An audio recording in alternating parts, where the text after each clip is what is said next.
Good morning, ladies and gentlemen. The March 2nd, 2011 meeting of the City Council is called to order. This meeting has been properly noticed and posted in compliance with the open meeting law. These proceedings are being presented live on KCLV Cable Channel 2 and are closed captioned for our hearing impaired viewers. The council meeting, as well as all other KCLV programming, can be viewed on the city's website at www.kclv.tv. The proceedings will be rebroadcast on KCLV Channel 2 and the web the Wednesday of the meeting at 8 p.m. and also on Friday at 4 a.m., Saturday at 7 p.m., Sunday at 7 a.m., and the following Monday at 1 p.m. This building is protected by a state-of-the-art detection and suppression sprinkler system. So should alarms activate, please leave through the exits. When it's safe to re-enter, our marshals will tell you to do so. We have no reason to believe that that would ever take place. We just do that in a matter of caution, and it's just something that we have to do every single meeting. Before we proceed with the agenda, we started a policy of recognizing members of the United States military personnel with ties to Nevada who have lost their lives overseas while representing our country. I'm saddened to announce that on Sunday, February 27th, we lost Specialist Brian Tabata from Las Vegas, Nevada, who was killed in Afghanistan after insurgents attacked his mounted patrol unit. Mr. Tabata joined the Army in August 2008. He was assigned to the 1st Battalion, 327th Infantry Regiment, 1st Brigade Combat Team of the 101st Airborne Division, based in Fort Campbell, Kentucky. On behalf of the City Council and all of the constituents who live in the city of Las Vegas, our prayers and our hearts go out to him and his family. Before we proceed with the agenda, would everyone please rise for the invocation given this morning by Pastor Khosrow Kaz Alici in Evangelical Friends Church, and please remain standing for the pledge. Good morning, Mayor. Good morning, City Council members. Eternal Father, as the trees blossom and birds sing once again, you give us beauty, life, and above all, hope. The hope to overcome financial crisis and to rise up once again to a time of prosperity where thousands will come to Las Vegas to be blessed as they always have. Eternal Father, we are thankful for this opportunity and gathering of our mayor and our city council members this morning. And as the psalmist prays, endow the king with your justice, O God, the royal son with your righteousness. May he judge your people in righteousness and your afflicted one with justice. We ask that you endow our mayor and council member with your justice and fill them with your righteousness, so the decisions taken by them this day will affect our communities in a positive way forever. Amen. Amen. I pledge allegiance to the flag of the United States of America and to the republic for which it stands, one nation, under God, indivisible, with liberty and justice for all.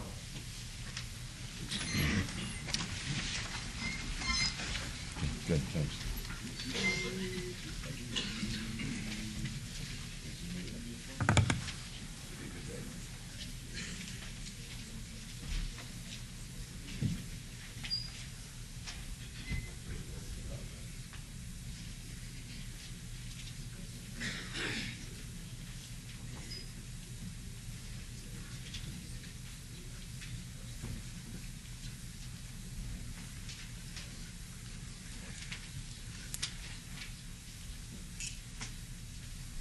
Good morning once again, ladies and gentlemen. This is the ceremonial portion of our agenda, and Councilman Ross is going to recognize the March Citizen of the Month. Councilman.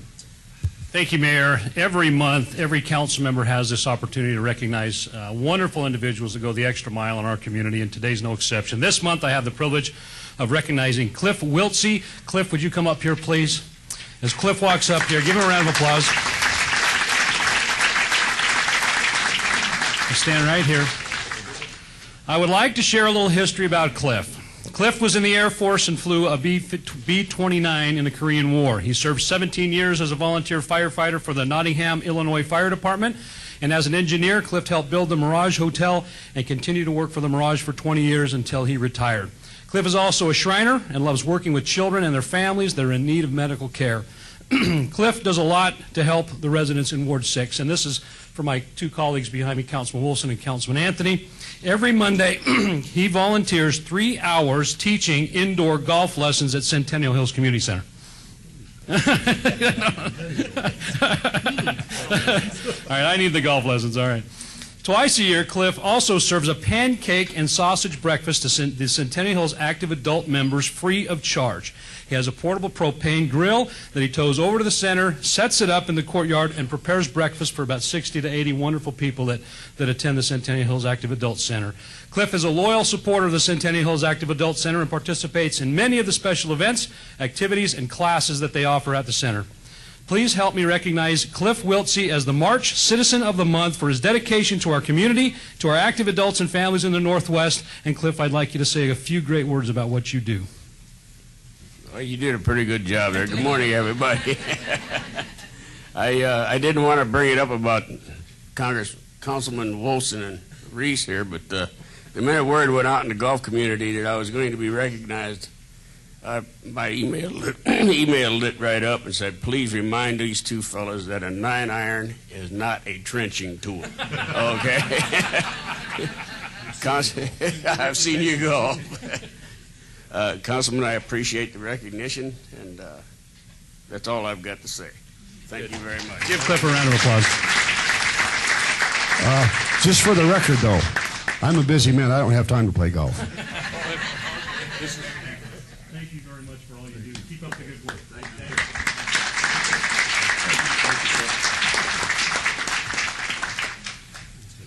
For our next ceremonial item, Councilman Anthony is going to recognize an event that is helping many of our community's veterans. Councilman. Thank you, Mayor. Good morning, everyone. Gives me great pride and pleasure to recognize U.S. Vets Las Vegas, an organization that has done quite a bit for Las Vegas, and I want to thank all of you for coming down this morning. U.S. Vets Las Vegas opened its facility and started serving veterans in 2001. In 9 years, it's provided housing and support services to nearly 4,000 homeless veterans. There are currently approximately 260 formerly homeless veterans in the facility each night. The project, located in a 4-story building on East Bonanza, provides a wide range of services including sobriety support, employment assistance, counseling, transitional housing, and rental assistance housing for disabled veterans. U.S. Vets Las Vegas has been the nonprofit sponsor of the Veteran Stand Down since the event's inception in 2004. The Veteran Stand Down is an event that's held in cities all over the nation to provide food, clothing, services, and referrals to homeless veterans. It's the work of over 60 community agencies and over 300 veterans that make this event successful each year. In addition to housing, the Stand Down provide veterans with free and comprehensive services such as VA enrollment, legal assistance, medical checks, dental work, clothing, hygiene products, showers, and much more. On March 23rd and March 24th, 2011, the Stand Down will again bring the community together to help veterans still living on the streets of Las Vegas, offer them relief, and provide information and services that can help them. At this time, I'd like to call up to the podium Shalimar Cabrera, U.S. Vet Site Director and Chair of the Veteran Stand Down.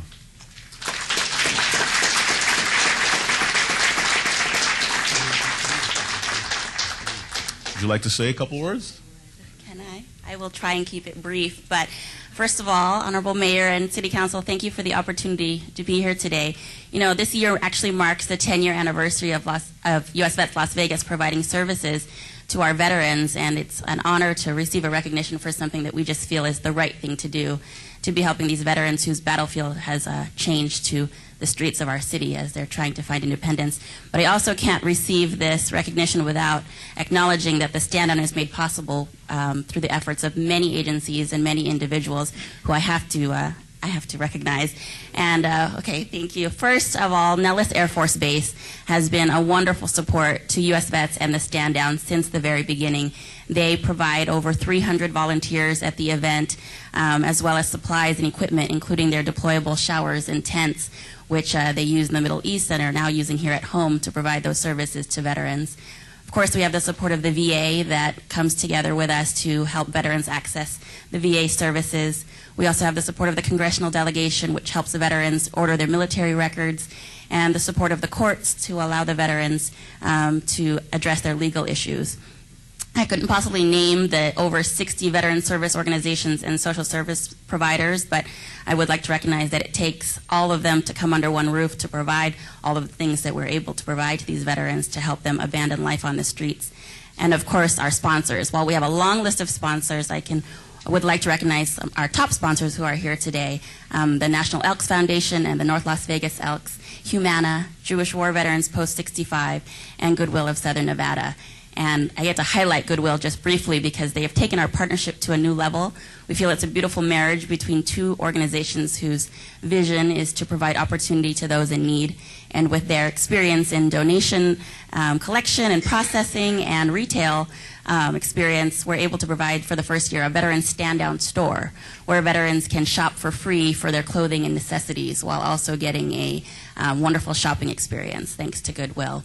And of course, the staff and the students and all of the volunteers at U.S. Vets. We have 240 veterans who live there, and so we work tirelessly every day, but they still take a leadership role in making sure that the stand-down is effective. So we are pleased to accept this recognition with everybody that's involved in the event, and we also vow to continue to be here until there's no veteran left who needs us, and we continue to be here in our great city making a difference for our veterans to whom we owe so much. Thank you. Great job. Great job.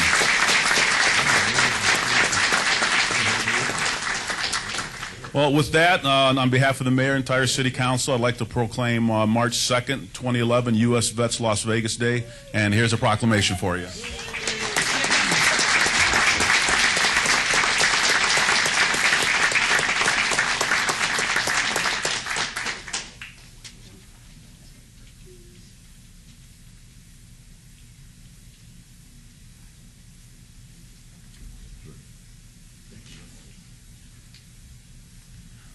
Want something else I'd like to recognize. I'd like to recognize a gentleman that was integrally involved in U.S. Vets Las Vegas Veteran Stand Down and who unfortunately recently passed away. That gentleman was Frank Perna. Mr. Perna advocated for more shelter space, better social services, and indeed the housing of homeless people. He was tireless in his efforts to stir the conscience of our community and its government leaders so that we don't ignore human suffering. Mr. Perna was a true patriot who loved his country. He believed that every individual mattered and that no homeless person should be demeaned or excluded from the community or left unattended to suffer in the streets of Las Vegas. Mr. Perna insisted on pressing Las Vegas and the American community to live up to the ideals of the country he loved. He volunteered to help agencies working directly with homeless people. He personally helped homeless veterans on an individual basis, and he frequently attended government meetings to advocate on their behalf. Mr. Perna, for all the homeless veterans for whom you tirelessly advocated, and for all of us who are eternally grateful for your efforts, you will be truly missed. Thank you. At this point, I'd like to invite former Nevada State Assemblyman Lou Tuman and Dr. Leroy Pelton, professor in the School of Social Work at UNLV, to come up and say a few words about their friend and colleague, Frank Perna.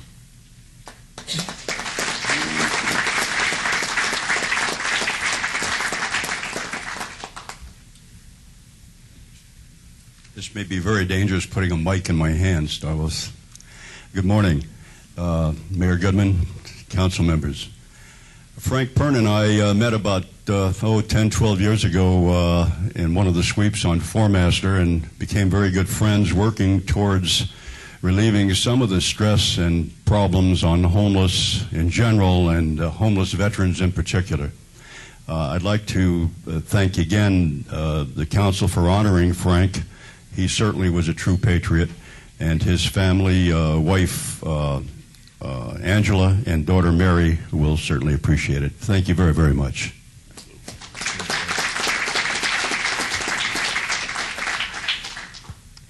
Yes, first I want to thank Mayor Goodman and the City Council for honoring Frank Perna a few weeks ago through a proclamation. And I want to thank Councilman Anthony for honoring him today. Frank Perna believed that he had a very high status, a very high position. And when he wrote his letters, which he often did, and he made his phone calls to high administrators in the Veterans Administration in Washington, and he made his calls to politicians and administrators in Las Vegas, he expected that they were going to respond to him and return his calls because he had a very high status. And that high status was citizen of the United States. And some responded in timely fashion, and some avoided him. Mayor Goodman always had his door open for him. He always had time for him because I think he understood the high status of Frank Perna as citizen. And Frank worked effortlessly to individually helping homeless veterans and helping veterans, and he was concerned about homeless people in Las Vegas and elsewhere. In a letter to me, he wrote very recently, back in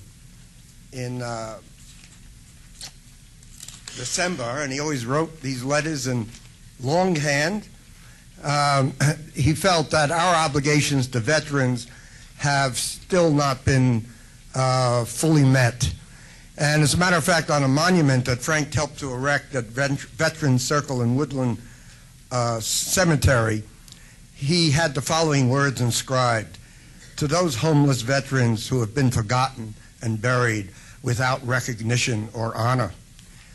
And in the letter to me, he said that politicians, he felt, of both parties have failed in their duties to homeless Americans. That was his opinion. And I would be remiss in the eyes of Frank, because you know Frank, I'd be remiss even on this occasion if I did not convey his wish that we rethink our treatment of the homeless people, that we redouble our efforts to add more shelter beds and space and better social services, and indeed that we're resolved to house homeless people and recognize housing as a human right. Along with the letter he sent me in December, he sent one of the pieces of art that he liked to make, and he sent this to me, and on this, with many images of the American flag, he had a quote from Thomas Jefferson, and one of the quotes was, "I know no safe depository of the ultimate powers of the society but the people themselves." And then Frank added in his own words, "Do not pledge your allegiance to the Republican or Democratic Party. Pledge it to the United States of America." Frank Perna was a true patriot who loved his country, and he insisted on pressing the Las Vegas community and the American community to live up to the ideals of the country he loved. I believe the words of songwriter Leonard Cohen apply very well to Frank Perna and his time in Las Vegas. Don't really know who sent me to raise my voice and say, "May the lights in the land of plenty shine on the truth someday." It is because of people such as Frank Perna that our democracy will endure, that our freedom of speech will endure, and that we will move closer as a community and a nation toward justice for all. Thank you. Beautiful.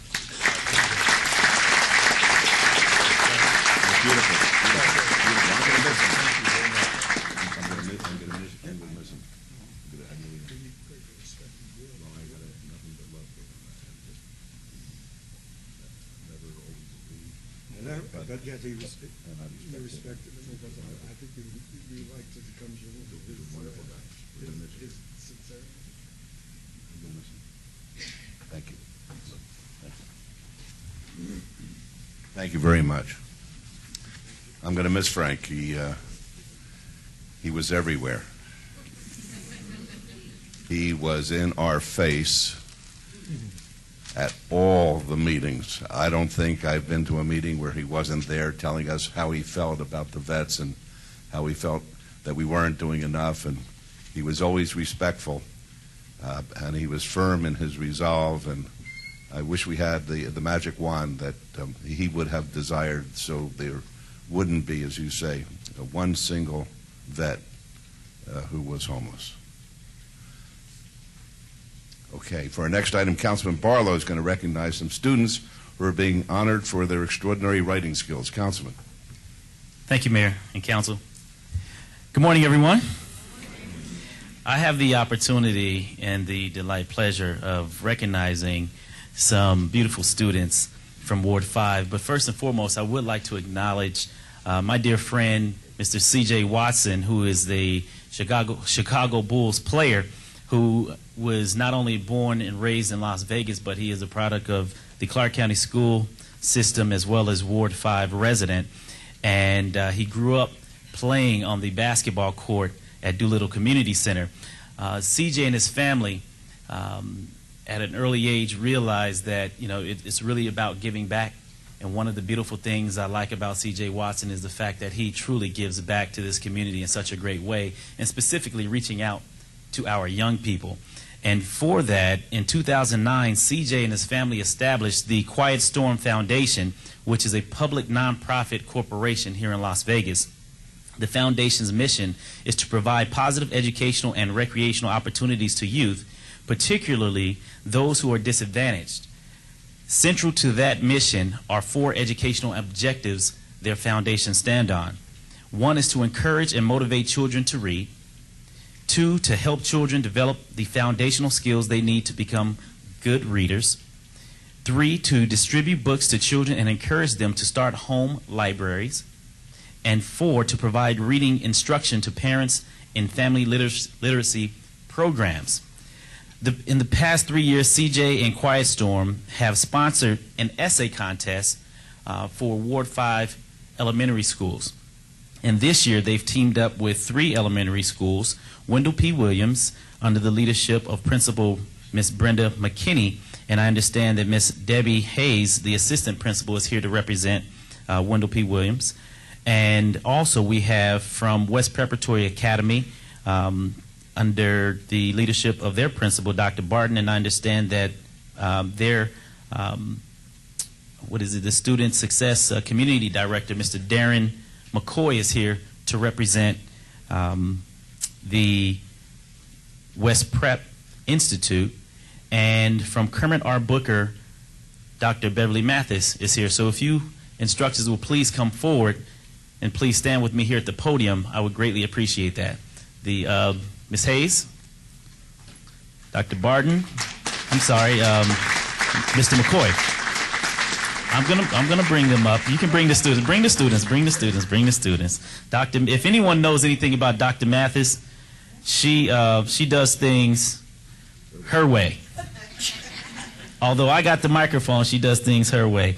But it's okay. Thank you so very much, ladies and gentlemen. The students were asked to write essays entitled "Yes, We Can" about the event in Black history that they felt most changed or influenced America's way of life. Today, I would like to congratulate the winners for each school and give them an opportunity to read their essay.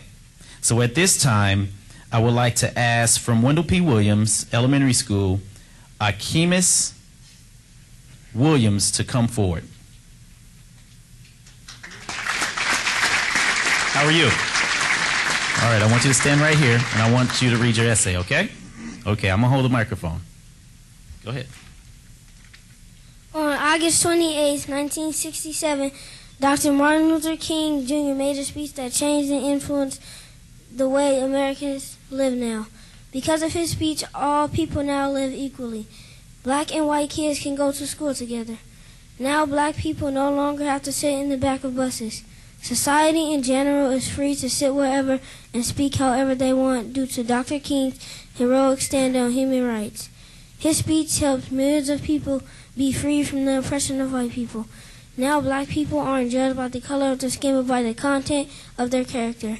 His speech inspired millions of people and helped them have better attitudes and relationships with each other. It gave a lot of people hope, but it reminds others of what our ancestors went through for us to be where we are at now. I'm so thankful for leaders such as Dr. Martin Luther King Jr., who helped us realize how we are all alike under the eyes of God. Thank you. That's beautiful. Thank you, Akimis. All right, great job. Now I want you to stand right here. Stand right there. Now at this time, I would like for Byron Reyes to come forward from West Prep Institute. I'm sorry? Brian? Okay, Brian Reyes. Please come forward. Turn around right here. Let's give him a round of applause, some encouragement. Harriet Tubman is a legend. More than a century after her death, she did something so good, it's still remembered today. It changed America's way of life. She lived in the days of the slaves. Harriet Tubman was born in Dorchester County, Maryland in 1820. She helped hundreds of slaves. On the contrary, she was a hero. Still, after her death, she is still changing America today. She worked in the Civil War as a cook, then a nurse. Harriet Tubman built the Underground Railroad. It wasn't underground, but it was a secret. Then again, it was a trail in the forest. After she helped black people, a man named John Brown helped her, even though he was a white man. He hated the slavery going on. He dreamed of a state where slaves can be free. Sadly, he was convicted of treason. He got hung in December. She told her friends he'd done more passing away than 100 men would in living. She was a black, polite woman. She's been beaten by her masters. On the Underground Railroad, she would look for stars, specifically the Big Dipper. The Big Dipper was like a pot, the handle pointing north. North was where slaves can be free. She saved 700 slaves, that includes men, women, and kids. She went through many journeys. She practically was a hero. She didn't have superpowers. She has a thing that is more powerful than guns, knives, and strength. She had hope. She even helped people she never met. In 1844, she married an African-American man named John Tubman. They didn't have kids of their own, so they adopted. She escaped with her brothers, Ben and Henry, on September 17, 1849. They went back because the two brothers were scared of the dangers ahead. 2 weeks later, Harriet escaped without her brothers.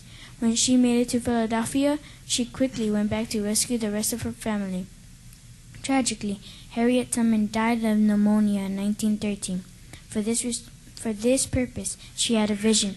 Although she died, she had hope. As a result, she was happy. Even if she's not here, she changed America's way of life. It changed my life by me not being a slave. I want to see a lot of my friends doing hard work. Questions were filled in my mind. After I learned what she did, we take it for granted. That is why we will never forget about Harriet Tubman, 1820 through 1913. All right. Thank you so very much. And this is Brian Reyes.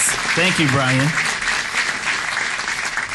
Next, we have representing Kermit R. Booker, Jamarie Wesson Taylor. All right. You ready? Good morning. My name is Jamarie Wesson Taylor, and I'm in Miss Fuller's 5th grade class at Kermit Roosevelt Booker Senior Empowerment School. How the I Have a Dream speech inspired me.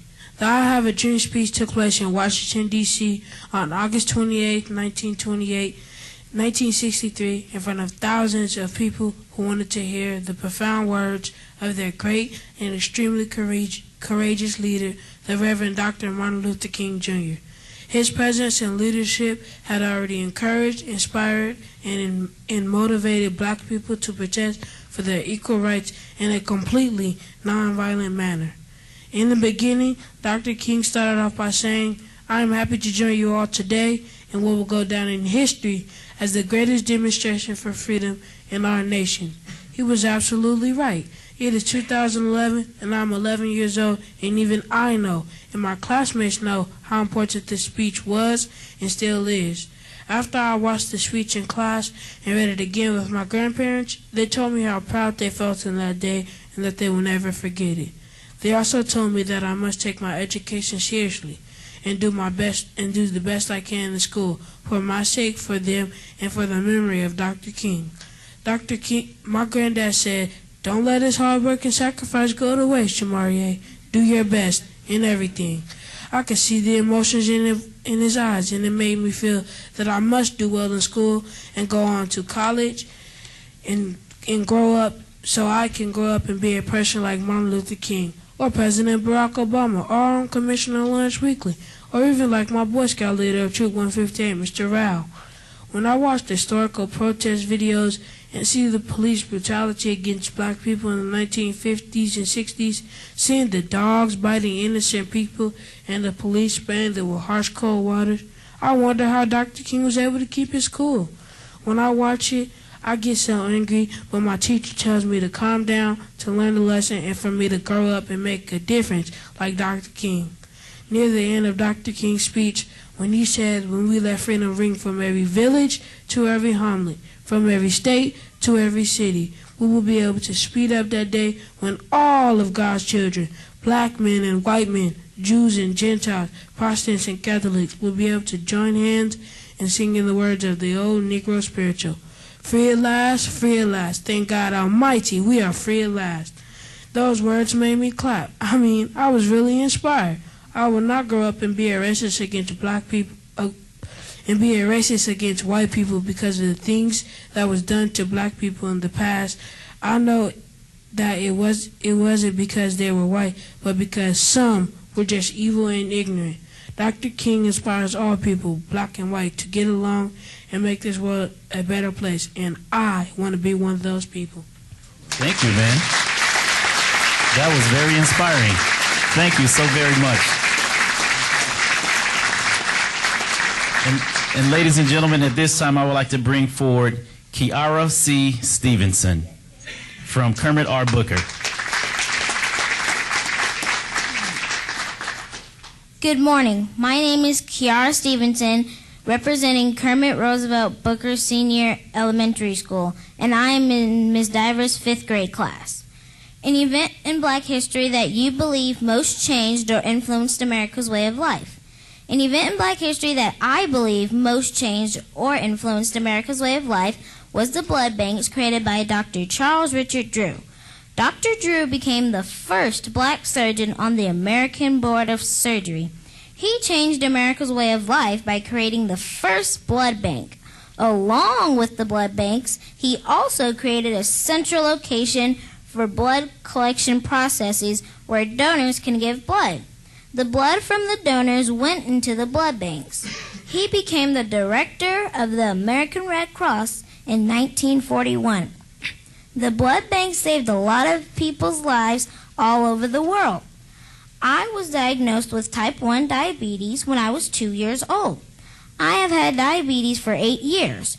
Dr. Charles Richard Drew influenced people all over the world to help diabetics who would need blood. If Dr. Drew did not make the blood banks, people all over the world, including myself, would possibly not be alive.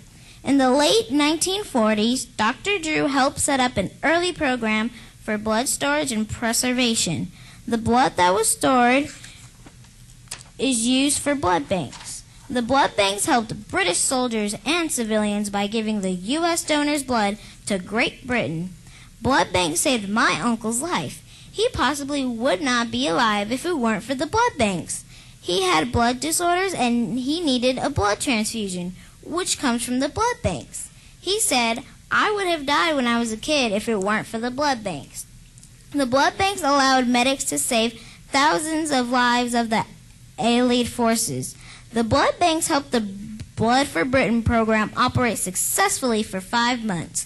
Over 15,000 people donated blood, and over 5,500 vials of blood helped the Britain program and went into blood banks too. I am glad that the blood went to the blood banks to save other people's lives too. Today we have blood banks to help save people's lives, and the most well-known blood bank is the American Red Cross.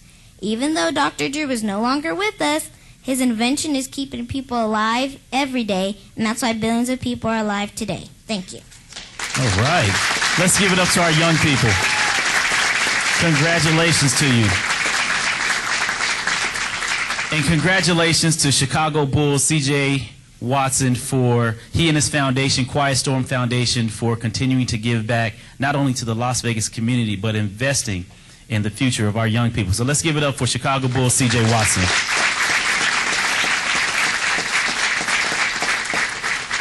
CJ, ladies and gentlemen, will be celebrating each winner during a 3-course luncheon in Chicago. So these winners will be headed to Chicago, Illinois to have lunch with CJ and to also attend the basketball game on March 11th and March 12th. So you all enjoy yourself in Chicago with CJ Watson and enjoy the game. And we have a certificate from the Mayor and Council from all of us, and I'll give this to you, if you will, Dr. Mathis, to provide the students. And thank you also very much, Assistant Principal Hayes and Mr. McCoy. Thank you also very much for supporting our young people. Thank you also very much. Thank you, Mayor. And congratulations to you all. Wonderful presentation.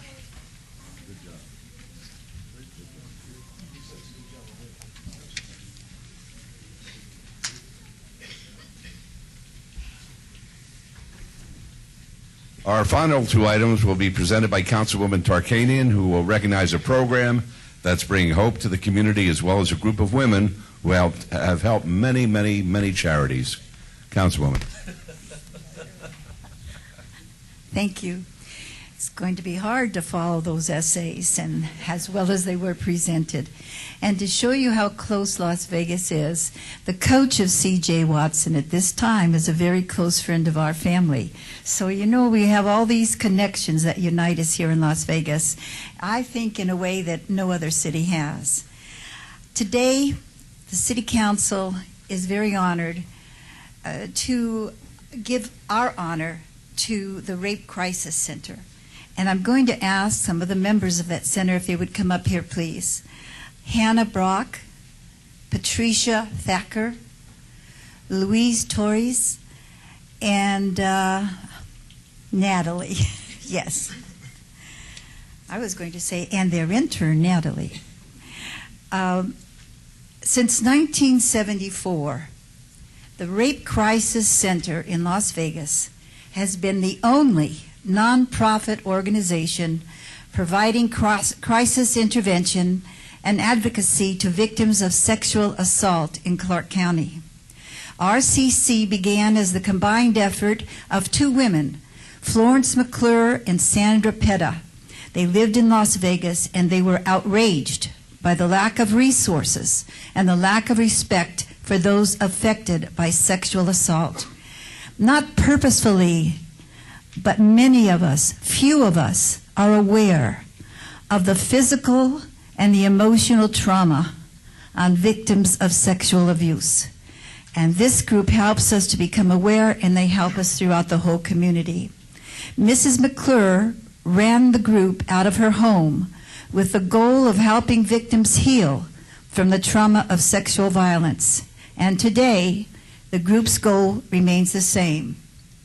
Through volunteers and staff, the Rape Crisis Center has provided advocacy to over 35,000 victims since its inception. Programs include a toll-free 25-hour hotline, primary prevention education, and presentations to students in Clark County schools. With the Nevada Women's Philanthropy funding, the Rape Crisis Center recently opened the Signs of Hope Counseling Center, and that was in February of this year, this 2-3 days ago month, serving residents ages 12 years and older. Signs of Hope will provide counseling to 1,200 primary victims and will provide support to 2,800 of their family and friends. Lou Torres, the executive director of RCC, said that the Nevada Women's Philanthropy Signs of Hope Counseling Center will show that through the development of partnerships, collaboration of skill sets, and shared resources, Southern Nevada cares about its community. Together, we can make an amazing difference. So it is our pleasure today as a council to recognize the members of the Rape Crisis Center of Nevada and congratulate them on the success they have had in their mission to offer help, hope, and healing to those affected by sexual violence, and to provide education, awareness, and support as far as their arms can reach to any of the individuals affected.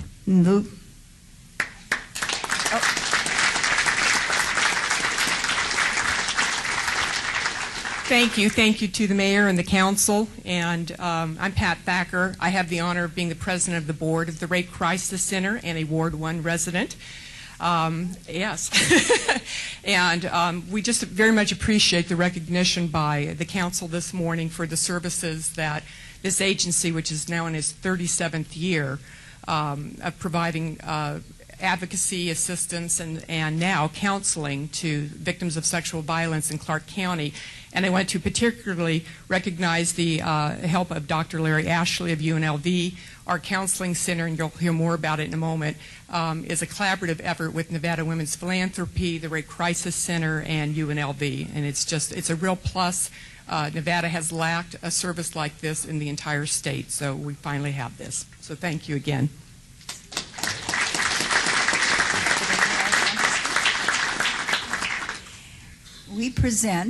Our council presents the Certificate of Recognition to the Rape Crisis Center because the City of Las Vegas would like to recognize your invaluable service to women in our community since 1974. And what an appropriate time, because this is Women's History Month. Thank you.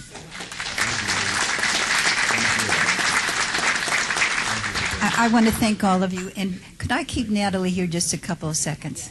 Thank you, Natalie, here. I hope the mayor forgives me, but I did not know Natalie was coming today. And she came. I didn't recognize her. The last time I had seen her, she was sort of tiny. She's turned into a lovely young woman. Natalie has a very severe hearing impairment. And Natalie had the opportunity to get help from individuals in this community, similar to those who help the Rape Crisis Center. These are individuals who help deaf children. And it's a battle sometimes, because there's a battle within the deaf community. And I just wanted Natalie to tell you why she's helping out as an intern, if you could, in the Rape Crisis Center. I'm a big provider therapeutic services at the Rape Crisis Center to individuals who have hearing loss, and also to individuals who can't make it to the counselor's office. And I'm very excited. She's very excited.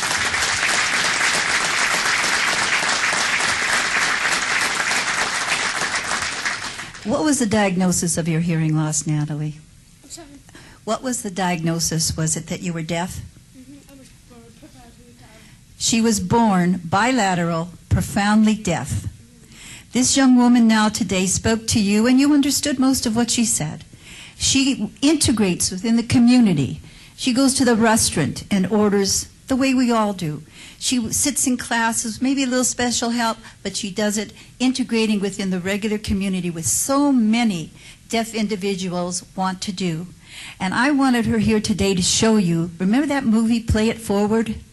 Well, this is an example of playing it forward.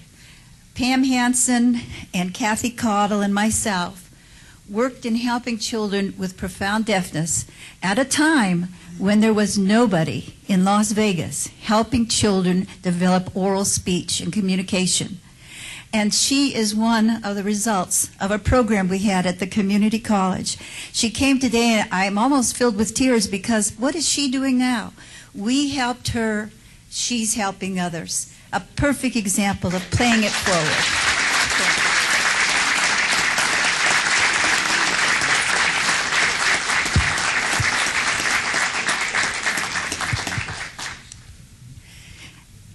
Oops, somebody has to catch a plane? That's okay, you're doing good. I guess, oh yeah, that's what he says. Wait till you hear what he says to me afterwards. And we now would like to honor the Nevada Women's Philanthropy Group. You could. And this is Susie Lee, right, who's their representative today.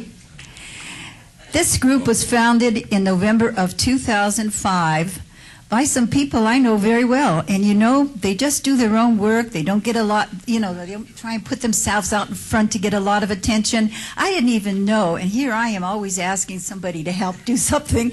I didn't even know they had such a strong philanthropy group. But it was started by Dina DeBuff, Heather DeBuff, Marcel Fry, Dana Klee, Trina Pascal, and Tawny Sanders, who desired a more direct and meaningful way to make an impact on urgent and critical needs in the greater Las Vegas community. NWP is a member-driven association with Susie Lee as their president, guiding a board of 7, with membership capped at 110 women who each commit $5,000 annually to make the dream of the Nevada Women's Philanthropy Group a reality. The group targets nonprofit organizations each year, concentrating on one with a dream project submitted through a grant process that serves to benefit the needs of our community. They give awards of up to $1 million annually, and they fund the grant recipients, and then they closely monitor them and make sure they meet all requirements, and also they have a ability to associate with the individuals that receive the grants and learn more about all the work they're doing in the community. In only 5 years, this group of dedicated women have built a powerful association of community investors who address emerging issues facing our community in the areas of art, education, environment, social services, and health. They encourage its members to develop close relationships with the organizations they support. By giving of time as well as money, one can better understand the tremendous needs our community faces. This helps each member to achieve a more meaningful and personal philanthropic experience. Their purpose is to unite, serve, and empower women to become leaders, and it is with great pleasure that our City Council recognizes your accomplishment of doing this for the community.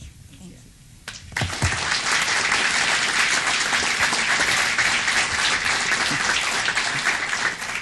Thank you very much. Thank you, Mayor and council members. I'd be remiss as we begin Women's History Month without recognizing the only woman on the City Council and all of your contributions to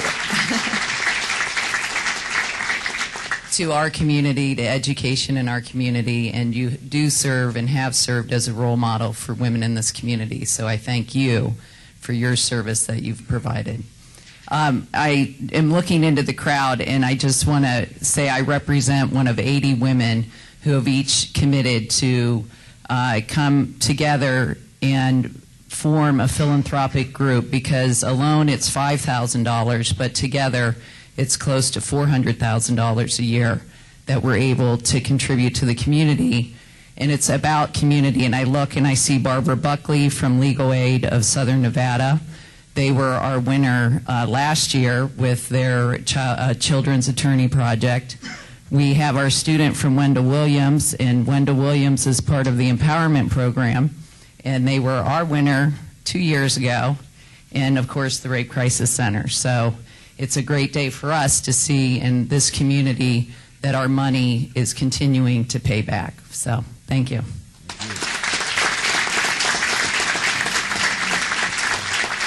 And the council gives this certificate of recognition to the Nevada Women's Philanthropy Group because they would like to recognize your invaluable service to women and to others in our community since 2005. And we're honoring you again in Women's History Month. You know what's nice about what they're doing? So often we donate money and we don't know where it goes or who it affects. They're donating money, but just as important, if even not more so, is they're donating their time so they get to know these organizations, so they know what their money's doing to help. And of course, the Rape Crisis Center has their counseling center because of your donation. Thank you.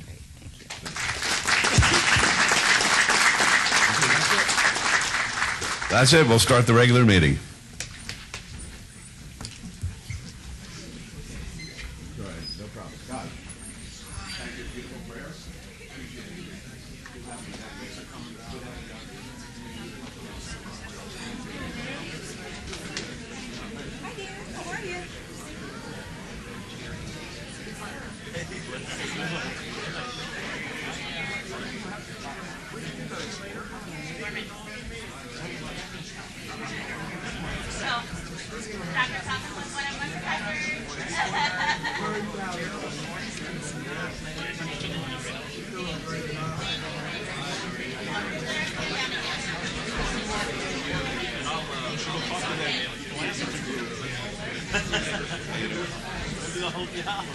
Okay, wait.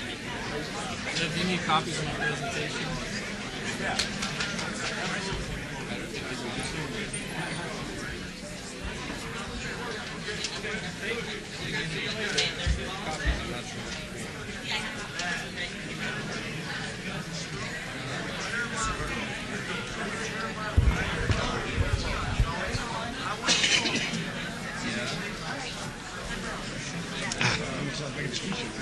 I know. I think it's 54. 54. 54. I'm just going to pull it forward.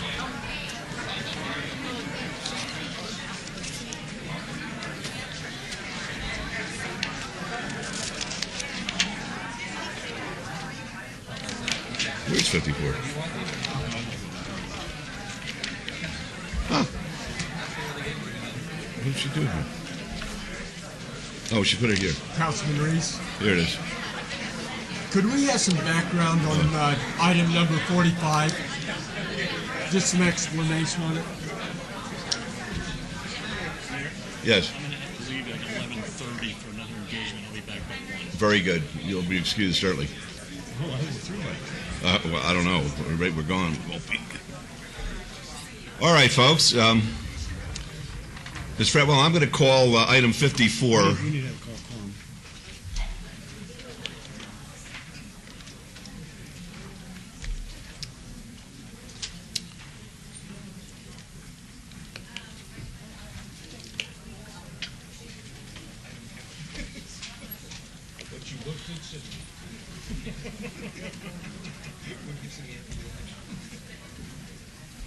We got a quorum, sure. We do. All right, I'm going to call item 54 out of order, even before the consent agenda, because these gentlemen have a plane they have to catch. 54 is a report by Palmer City Core Union Park Hotel LLC on the status of the hotel market nationally and locally, the feasibility of financing for the 371-room, 4-star full-service condominium and hotel and the hotel segment in general for Parcel G in Symphony Park. This is in Ward 5. And this is a report only. Mr. Arendt. Thank you, Mayor. For the record, Bill Arntz, Director, Economic and Urban Development. This item is really a follow-up item on an exciting project in Symphony Park. In March of 2008, we approved a disposition and development agreement with Palmer City Core Union Park Hotel LLC, otherwise known as the Charlie Palmer Hotel, proposed for Symphony Park. And in last year, February of last year, we amended the agreement and we gave the developer some additional time in consideration of the economy and the market and wanting to make sure he had the right time to pull the project together and move forward. So at that time, we granted the developer 2 one-year extensions. In consideration for that, we asked the developer to come before you prior to exercising those 2 one-year extensions to make a brief presentation on where they are at with the project and moving forward with the project, where they should head. So with us today is Rick Kaufman of City Core Development, and I invite him up to the dais to make a few remarks. Very good. Mr. Kaufman.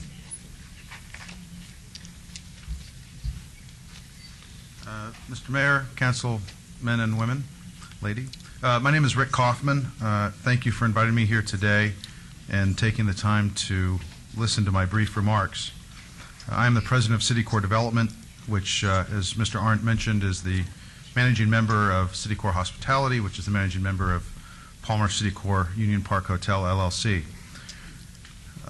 Because we intend to exercise our options, extension options, I'm here today to provide you with a brief presentation that will touch on 3 points: the status of the hotel market nationally and locally, the feasibility of financing a luxury full-service hotel, and the hotel segment in general. I will not discuss the condominium market today. other than to mention that the market for new, for-sale, high-rise condominiums is perhaps non-existent. Housing prices remain lower than replacement cost, and while interest rates remain relatively low, the outlook for real price increases in attached condominium product is gloomy. Further, we no longer intend to have a meaningful amount of condominium product in our hotel. Regarding the national market, we're seeing fragmented failures in some markets and some areas of stabilization. Most relevantly is what we see on the two coasts. In traditionally strong markets like San Francisco, Los Angeles, New York, Seattle, and others, we're seeing a plethora of hotels coming up for sale as the result of foreclosure. Just as home mortgages have been sold and sold and sold again, so too has this plagued the hotel sector. On countless occasions, we see hotels for sale by lenders or investors who have purchased pools of loans and are liquidating the assets for pennies on the dollar. The fact is that many hotels took out loans to renovate in the latter part of last decade, only to have their average daily rate, or ADR, drop with the recession. Occupancy has also fallen with the perilous economy, and these hotels have been unable to afford their newly inflated debt payments.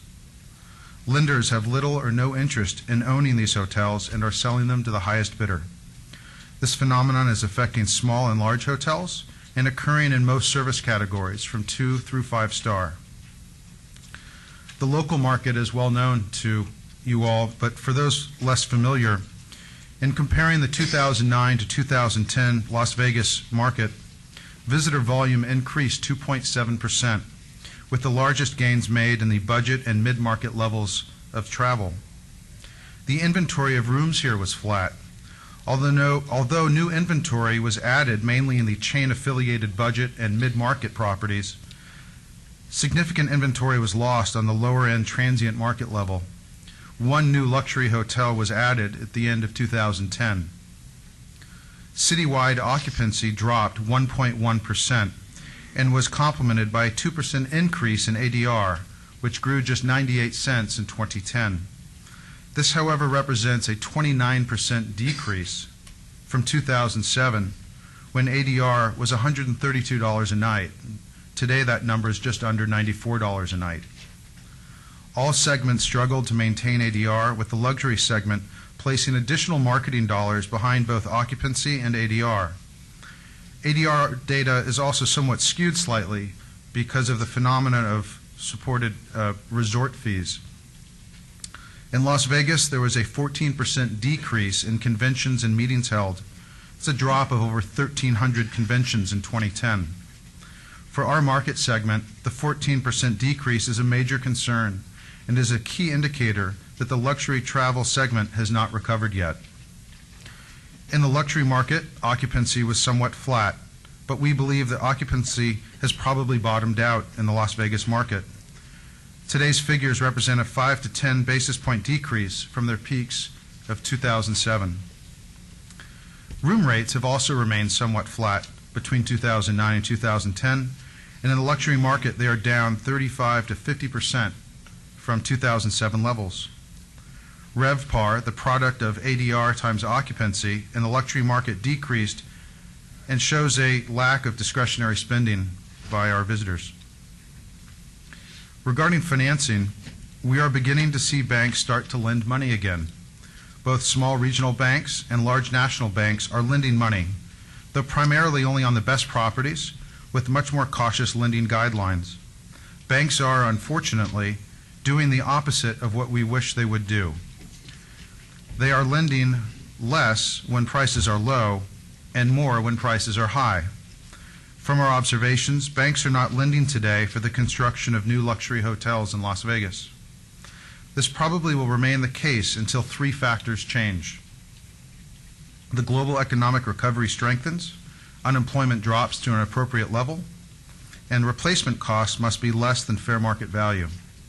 That is to say, it would be cheaper to purchase a hotel today than to build one. This is because hotel prices have fallen as rates and occupancy have dropped. However, construction prices have not fallen as drastically. Union labor rates have not dropped significantly, and materials have dropped some but not meaningfully. Subcontractor profit has contracted, but that is expected to return to a more normal level at the latter part of this year. That is to say, if hotels have dropped by at least a third in value, construction prices have not dropped by as much. Values must increase or construction prices must decrease before new buildings will occur. The exception, of course, is in the public sector.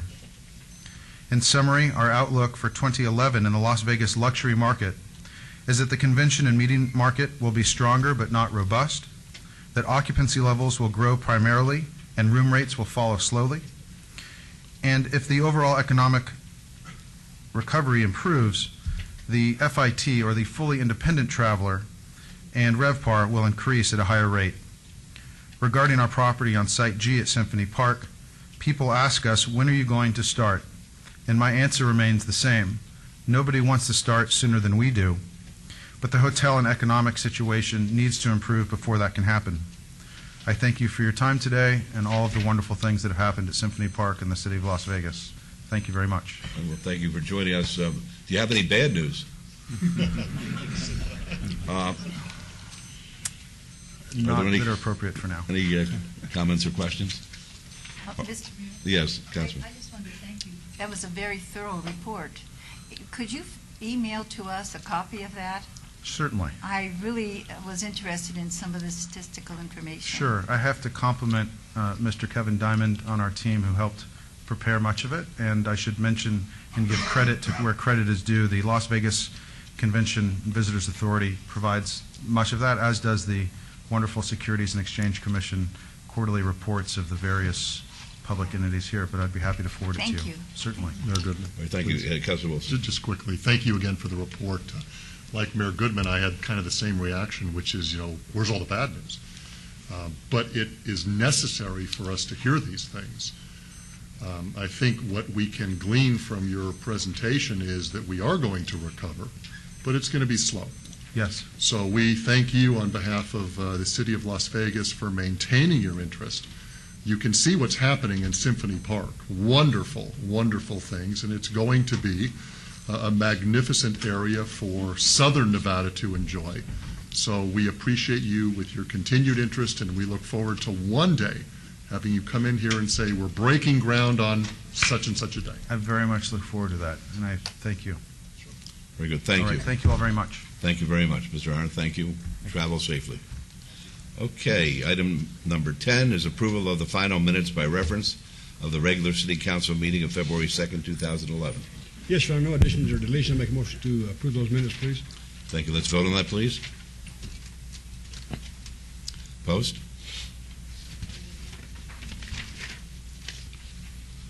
Motion carries. Thank you. Item 11 is any items from the morning session that the council, staff, and or the applicant wish to be stricken or held in abeyance to a future meeting may be brought forward and acted upon at this time. Yes, Your Honor, we have a couple items. Item number 60 is bill number 2011-5, abeyance to 3/16/2011, requested by Councilman Ross. And bill number 62, bill number 2011-7, Councilman Ross would like that to be held in abeyance until our 3/16/2009 meeting. Are there any other items we need to bring forward at this time? Mayor Pro Tem, Mayor? Yes. Can we obey the item 60, 30 days? Okay, we have a request to obey item number 60 until 3/30/2011. Yes. Mayor Pro Tem, with your permission, we need to ask the clerk if it will still be eligible for adoption on that date. Oh, okay.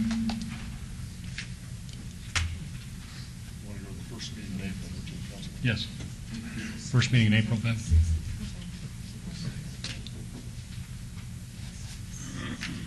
And give the time for the industry to work with our April the 6th. team. So on item number 60, we want that to be held until 4/6/2011. Thank you, Mayor Pro Tem. Any other items? Yes, Mayor Pro Tem? Yes. I would ask that we pull item number 17 forward for We're discussion. on them items yet. We'll get to that shortly. Thank you, sir. Okay, I make a motion to bring these two items forward to take the appropriate action, please. Very good. Let's vote, please.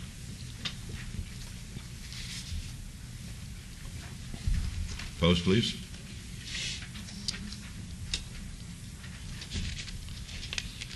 Motion carries. Thank you. Items 12 through 50 are on the consent agenda. They're considered to be routine. They're recommended for approval by the departments and may be enacted in one motion. Are there any items that the council wishes to bring forward? Yes, we have item number 17. 17. 21. 18, Mayor. 18. Let me just reconfirm here. 18, 19, and 20, just to make a comment on 18, 19, and 20, and 21 then. There's been a request for item number 45 to be brought forward also. 45. All right, any other items? All right, with those items being brought forward. Yes, Your Honor, I make a motion to approve items 12 through 50 with the exceptions of 17, 18, 19, 20, 21, and 45, please, at this time. All right, With all conditions. That's the motion. Let's vote, please. Post.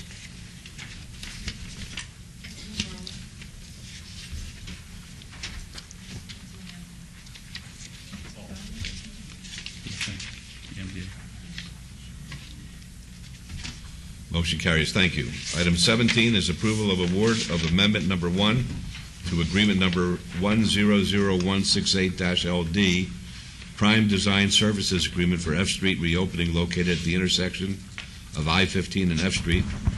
The Department of Public Works, the award is recommended to PBS&J Corporation for $1,599,657 from the Public Works Capital Projects Fund, and this is in Ward 5. Councilman, did you wish to be heard on this? Yes, Ms. Duncan from the Ward 5 Chamber asked that she share a few comments for the record. All right. Yes, good morning, Honorable Goodman and City Council. My name is Catherine Duncan, and I'm a property owner on F Street, which is why I'm here today. And I'm very sad today to witness us commit another atrocity on the F Street situation. As you'll remember, when you posted a sign on the street that F Street would close without giving proper notice to the residents, it was I who called and warned you of the consequences of that closure. I explained to your office the impact that such an act would have on this historically segregated neighborhood, but my suggestions were ignored. As of this day, you have not come to the neighborhood to explain to us why F Street was closed. You've never apologized to the neighborhood for the closure. And the people who live in this neighborhood continue to be disrespected. Now, on July 1st, 2009, this council voted to use the Main Street approach to do a master plan for this neighborhood, but that hasn't happened yet. This plan was supposed to bring together the landowners, the residents, and the property owners to come up with the master plan. So for us to open that hole without planning for the whole neighborhood is a problem, and it's going to be a mess. Now, we've got an architect, KME Architects, who we're going to pay $300,000 to design the West Side School. We've got another architect from Public Works working on D Street. We've got somebody from redevelopment working on Jackson Avenue, and we're planning after. We need to get together and do a master plan for F Street. Now, the engineering firm who has been charged with the design has never, ever, ever come to the neighborhood association with their designs. Now, they've gone out to the wider community, and we respect that. But when the people in this neighborhood are in the room with people from the wider community, we're ridiculed. They poke fingers at us, and they don't give us a chance to state what it is we really want. And I say that before you approve money to open F Street, you need to open that hole. You need to do a master plan for the whole neighborhood, because your action today is going to end up costing us $20 million that may not be necessary. So I would like to respectfully submit my comments to you today. Certainly. Thank you. If you want to hand your comments to the clerk, that'd be fine. Which clerk? To Ms. Bridges. There you go. Thank you. All right, Councilman. Yes, Mayor, and thank you, Ms. Duncan, for your comments. Although I respectfully disagree with your comments wholeheartedly, the community has been working with my office along with State Majority Leader Horsford, who over the last course of the year and a half that this incident took place as far as the closure of the F Street Bridge, the community has been working very strongly together, open door meetings, the entire community. We've gone above and beyond the scope and the range of the notification utilizing a number of venues and outlets such as Facebook, Twitter, MySpace, email, word of mouth, you name it, media, radio, television, print.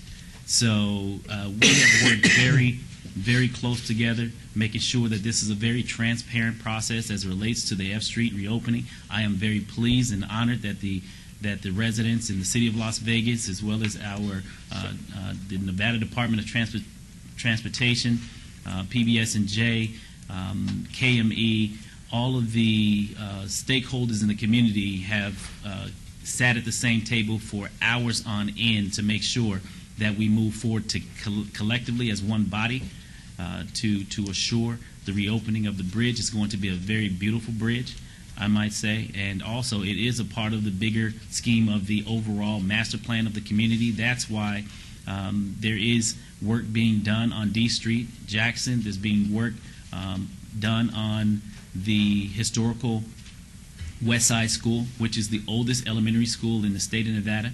It's on the historical landmark designee registry, and we're working as a community to get it done. So for that, we're going to continue to move forward.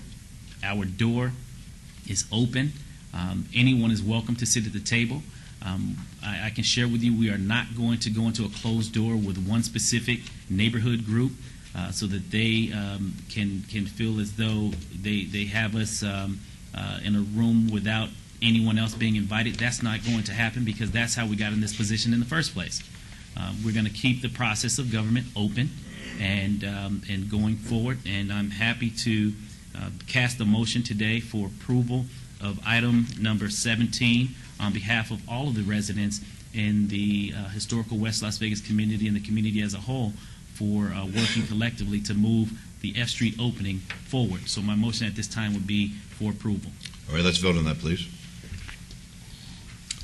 Opposed? Motion carries. Thank you. Item 18 is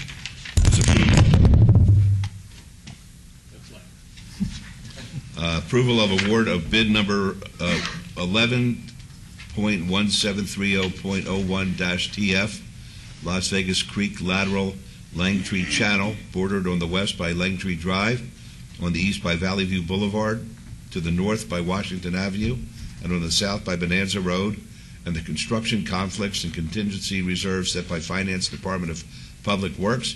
Award recommended to Micon Construction, Inc. in the amount of $1,093,778.45. And this is in Ward 5. That money comes from the Road and Flood Capital Projects Fund. Councilman? Mayor, I'm the one that requested Very that good. items 18, 19, and 20 actually be pulled forward. And I just have a comment about all three, and I think Candace has a correction on 19. Can they all be read into the record? Sure, certainly I'll read them. 19 is approval of award of bid number 10.53541.05-LED, Water Pollution Control Facility Odor Control Upgrades located at 6005 East Vegas Valley Drive, and the construction conflicts and contingency reserve set by Finance Department of Public Works. Award recommended to Sletton Construction of Nevada, Inc. in the amount of $27,350,000 from the Sanitation Enterprise Fund. And then 20 is approval of award of bid number 10.53541.03-LED, Water Pollution Control Facility Sludge Blending and Feed Station located at 6005 East Vegas Valley Drive, and construction conflicts and contingency reserves set by Finance Department of Public Works. Award recommended to MMC Inc. in the amount of $9,132,000 from the Sanitation Enterprise Fund. And my comment, Your Honor, and council members, with the approval of these three items, 18, 19, and 20, I just want to point out the significance, number one, of the dollars that we are putting out on the street for the construction and modification of these facilities, as well as the almost 500 jobs that are created by us moving forward with these projects. And I think you have a correction on number 19, Candace. Yes, Councilman. Candace Balder, Finance Director. Item 19, we have a typographical error I need to correct. The item should be, as the mayor has read, $27,350,000 for that award. Very good. Thank you. And the record will reflect that. All right, may I have a motion? I guess this would be... Yes, sir. I'll make a motion on all three items. All right. On 18, 19, and 20, I'll move to follow staff's recommendation for approval of these items, along with the corrections that Candy made on item number 19, please. Very good. Let's vote on that, please. Post. Motion carries. Thank you. 21 is approval of award of modification number 4 to contract number 090112-PL, Museum Development Consulting Services for the Las Vegas Museum of Organized Crime and Law Enforcement located at 300 Stewart Avenue. Economic and Urban Development Department award recommended to Algonquin Advisors in the amount of $151,900 from the Parks and Leisure Activities Capital Projects Fund, and this is in Ward 5. Mr. Adams? Scott Adams, Chief Urban Redevelopment Officer. Okay, I believe Councilman Anthony, you wanted this pulled? Yes, Mayor. I wanted to pull because, like you mentioned, this is the Organized Crime Museum, and I've already put my comments on the record. I just wanted a separate vote. Okay, fair enough. Can Councilor Barlow? Move for approval. All right, let's vote, please. Post. Motion carries. Thank you. Thank you, Mr. Adams. And then we'll go to 45. 45 is approval of supplemental interlocal contract number 7, 457G, between the City of Las Vegas and the Regional Transportation Commission of Southern Nevada, the RTC, to decrease the funding in the amount of $1 million for Bonneville-Clark one-way couplet. This is in Ward 3. Yes, Your Honor, and Mr. Farlow had a question. Have we given up on this? No. Oh, that's all I wanted to know.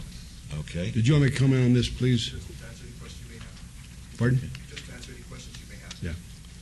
I move to follow staff's recommendation for this item, Your Honor, with all conditions. I do have a question of Jorge, with your permission, Jorge. And I'm talking in particular about the Bonneville couplet. The couplet runs from, is it Casino Center or Main Street? Where does it begin on the west side? On Bonneville I'm talking about. Jorge Cervantes, part of Public Works, for the record. The couplet goes from Las Vegas Boulevard to Main Street, the project itself. Okay. It becomes one way from halfway between First Street and Casino Center is where it merges together and becomes two-way again between there and Main. From that point to Las Vegas Boulevard, it becomes the one-way couplet. Okay, Bonneville from about Main or Casino Center, I'm not sure which one, all the way to Las Vegas Boulevard right now is in terrible shape. I mean, obviously they're out there working, and they're tearing up the street, and they're doing this and they're doing that, and the curbing right at the intersection of Las Vegas Boulevard and Bonneville on all four sides, and not just the curbing, but the street that leads up to the actual corner where the curbing makes the turn is in terrible, terrible shape. It's dangerous. So can you give us some sort of time frame on when we're going to see a little bit more movement and when this is going to be done? Yes, certainly, Councilman. The work that's going on there is to build the handicap ramps at the intersection, bring it up to compliance with ADA. That'll be coming up in the next couple of months. Those corners will be taken care of. They're doing one half of the street. As you've noticed, they already finished half and flipped over to the other side near the RTC transit station, and they're doing signal work at some of the other intersections.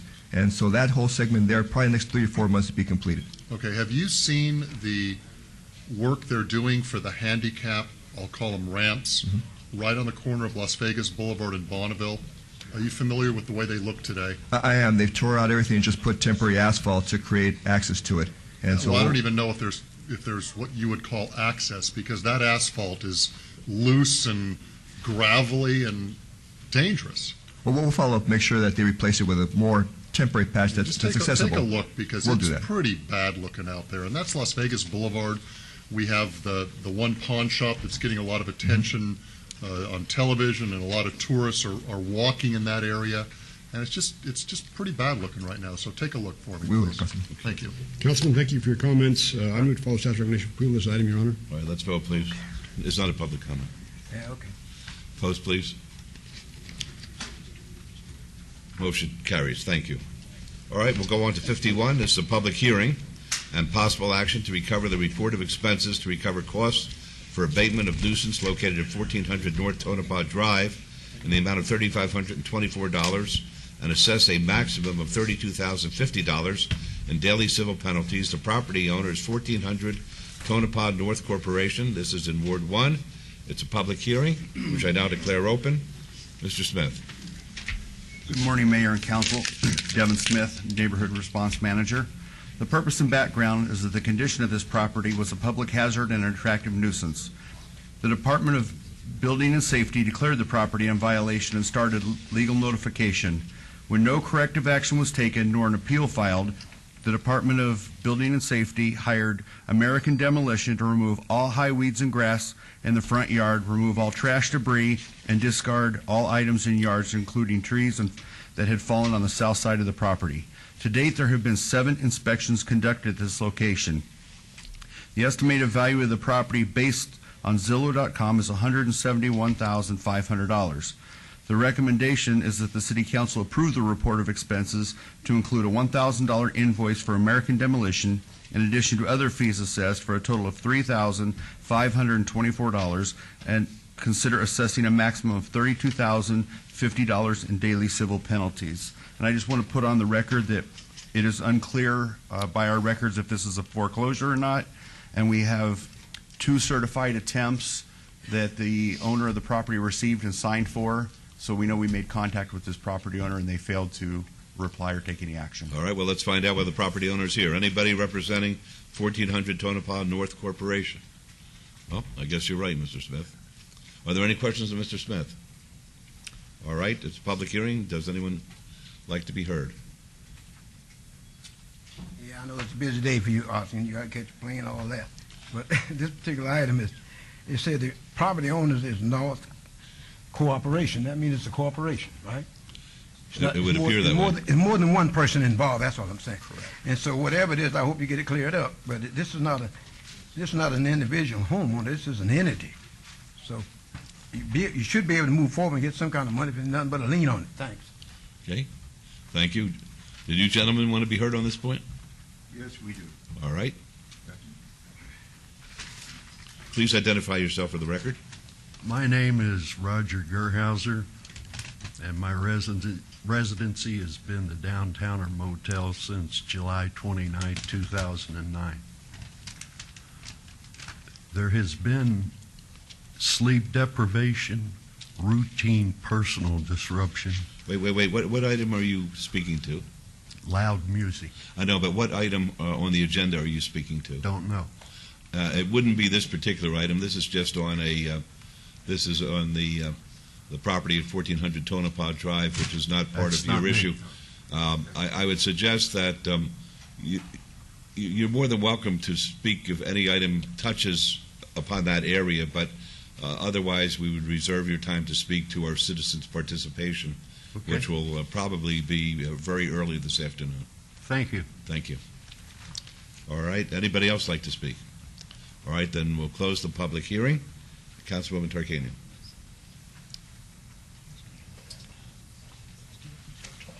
Would you repeat your recommendation? We recommended that the total fees of hard costs for the amount of $3,524 be assessed, and then the City Council, at their pleasure, could assess up to a maximum of $32,050 in daily civil penalties.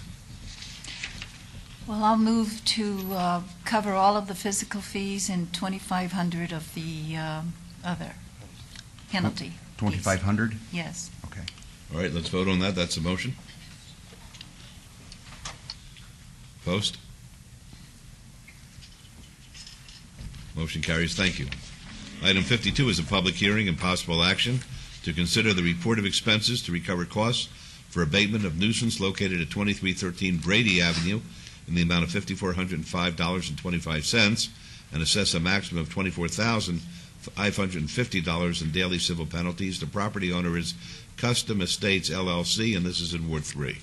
It's a public hearing which is now open. Again, Mayor and Council, Devin Smith, Neighborhood Response Manager. The purpose and background is that the condition of this property was a public hazard and an attractive nuisance. The Department of Building and Safety declared the property in violation and started legal notification. When no corrective action was taken nor an appeal filed, the Department of Building and Safety hired American Demolition to remove all trash, debris, piled dead vegetation, oil drums, and discarded furniture from the yard, remove trash from pool and metal shed, Cut and remove all high and dead vegetation from all yards, front fence lined with sidewalk area and bordering property. And apply herbicide, remove the 2 non-permitted structure in rear yard, and post no trespassing signs. To date, there have been 11 inspections conducted at this location. The estimated value of the property based on Zillow.com is $54,000. The recommendation is that the City Council approve the report of expenses to include an $815 invoice for American Demolition, in addition to other fees assessed for a total of $5,405.25, and consider assessing a maximum of $24,550 in daily civil penalties. And again, just for the record, this property shows it is not a foreclosure. We have 4 certified attempts to contact property owner. 2 were received and accepted, 2 were returned. Okay, thank you. Is anybody here representing Custom Estates LLC? I am. All right, your name, please? My name is Gary Fuchs. I'm an employee of the owner. Okay, be happy to hear from you. Thank you, Mr. Mayor, City Council. I would just like to bring up the point that this property was a foreclosure. It was foreclosed on, and our company purchased it on December 13th, 2010, which is approximately 4 months after the property was cleaned up by American Demolition. As a result of that, I have the foreclosure trustee's receipt right here from the foreclosure auction, along with the recorded deed, trustee's deed, which is dated 1/3/2011. So since these notices were to the previous owners, I would like to propose that the fee is either waived or reduced down to the $815 invoice to American Demolition. Right. Public hearing, folks. Would anyone like to be heard? Thank you. Todd Farlow, 240 North 19th Street. Before any mercy is shown to this person, I want to know what he's done about the trees, what he's doing to save that tree. Mr. Mayor, I'm going to rush it right along. This is a new owner, and you've been playing this game for years. The last people get away with it, whatever. But all I'm saying is, the way this look, if you don't give it $800 some, you're still being ripped off. But the truth is, this go on a lot, and I know he can't do a lot about it because this is the sign of the times. But I'm just letting you know, get as much as you can, but get a little more than $800. Okay, thanks. Thank you. All right. Any other public comment? I have a comment, Mayor. All right. And I know this is in Mayor Pro Tem's ward, but the amount, the $5,405.25 is the amount of money the taxpayers have put out on this property. Am I correct? That is correct, with re-inspection fees, failed inspection fees, office staff time, correct. Thank you. Thank you, Mayor Pro Tem. I'm sorry, I have a detail of that number, and there's $2,950 of civil penalties. I don't think that's out-of-pocket expense for the city. Do you know what the gentleman's referring to? I do. Several years ago, we came before the City Council, and we asked that, as a policy, we were allowed to attach a certain amount of daily civil penalties along with failed inspection fees. On the first failed inspection, it's the standard $120. The next failed inspection goes to $180, and then we have the $150 daily civil. Then the next failed inspection goes up to a $300 civil along with the failed inspection. So we did a progressive civil penalty because we could charge up to $500 a day. So we did attach the progressives as a policy to, because the $180, just the failed inspection, was not covering staff time and all the office time and research time. So we brought it before the council, and the council approved for us to do the progressive amount of daily civil penalties attached to the failed inspection fees, and that's where those penalties come from. So you want us to get that $5,405, and that includes part of the civil penalties then? That does. When the property was purchased, there was a notice and order in place showing that the city had an action against this property. So if the person purchasing the property had good notifications that the city had an action against the property, and that would be the money with the inspection fees and staff time and everything that the taxpayers have put out on this property. My heart goes out to the new owners of this property, but I still feel like, as a servant to the public, I want to make a motion that we will receive $5,405.25. I was going to add 10% of the $24,550, but I will waive that, which would have been $2,455 more. But my motion is going to be to attach a $5,405.25 lien against this property at this time. All right, that's a motion. Let's vote, please. Opposed? Motion carries. Thank you. Item 53 is a public hearing and possible action to consider the report of expenses to recover costs for abatement of nuisance located at 3101 Kaibab Avenue in the amount of $5,646.75 and assess a maximum of $27,050 in daily civil penalties. The property owner is Jaime Lopez, and this is in Ward 3. It's a public hearing, which I now declare open. Again, Mayor and Council, Devin Smith, Neighborhood Response Manager. The purpose and background is the condition of the property was a public hazard and an attractive nuisance.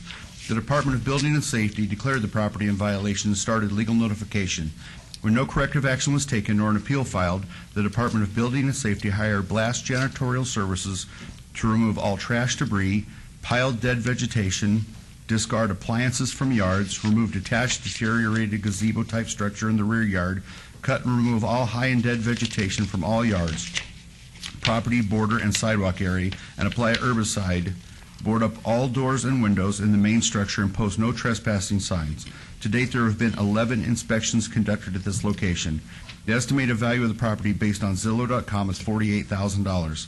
The recommendation is that the City Council approve the report of expenses to include a $1,025 invoice to Blast Janitorial Services in addition to other fees for a total of $5,646.75 and consider assessing a maximum of $27,050 in daily civil penalties. And again, for the record, we show that this is foreclosed property.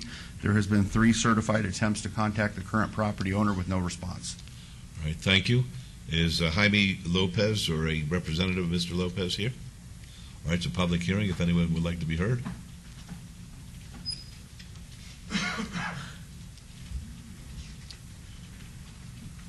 Thank you, Todd Farlow, 240 North 19th Street. I've got a question for the council, and it's a legal thing too here. If you looked at that window, it looks like there was a note after it was done. It looked like there was a no trespassing sign on that. But if the neighbor threw a hose over there and watered those trees, I mean, it would seem to me that would be to the neighbor's benefit. And I'm wondering, while we're assessing penalties and stuff, if a neighbor was willing to put some water on those trees, if they could, say, attach a $10 fee to a water bill or something and give it to the neighbors to keep that stuff alive. Thank you. Okay, thank you.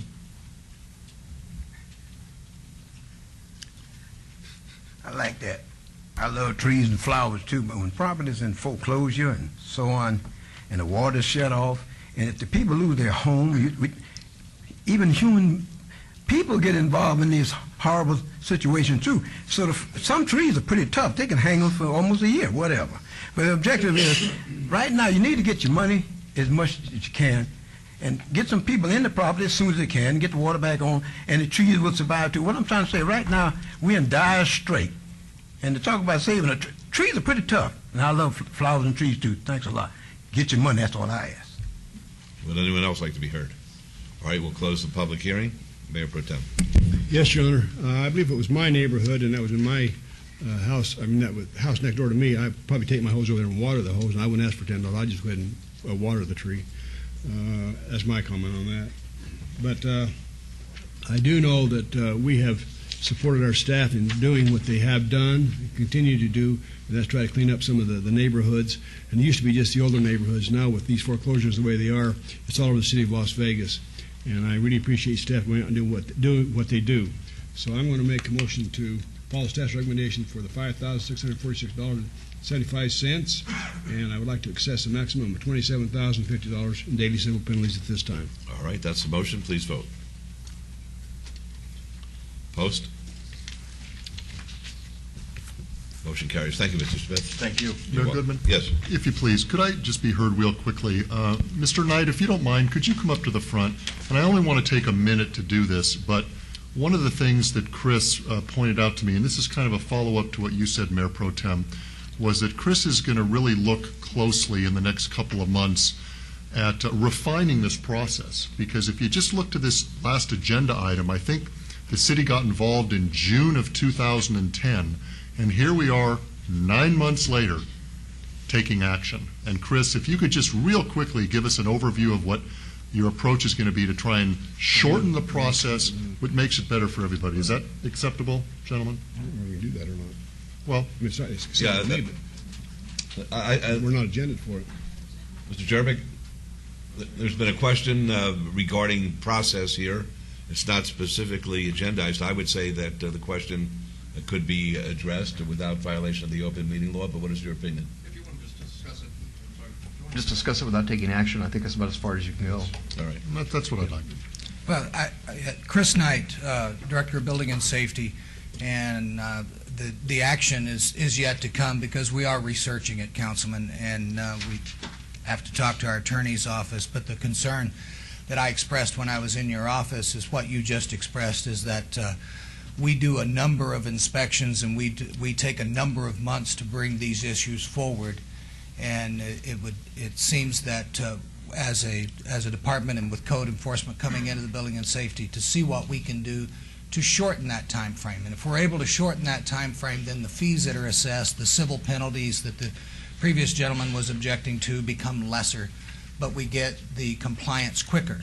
Now, there is an issue of due process that we will have to talk over with our attorney's office and do that, but that is one of the objectives that I have identified, is to try to move these cases faster. And the cost to the city would be decreased as well. The cost to the city would be decreased. We would go fewer times. Our staffing costs would be less. The civil penalties would be less, and see what we can do about that without violating due process. And I'm looking forward to your report. Thank you. Thank you, Mayor. Yes, sir. No problem. All right, thank you.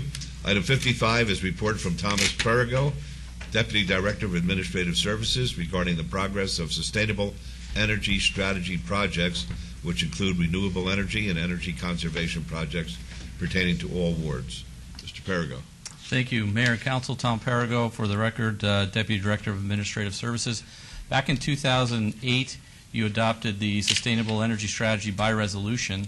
That policy made us immediately one of the top 10 cities for energy policy in the country.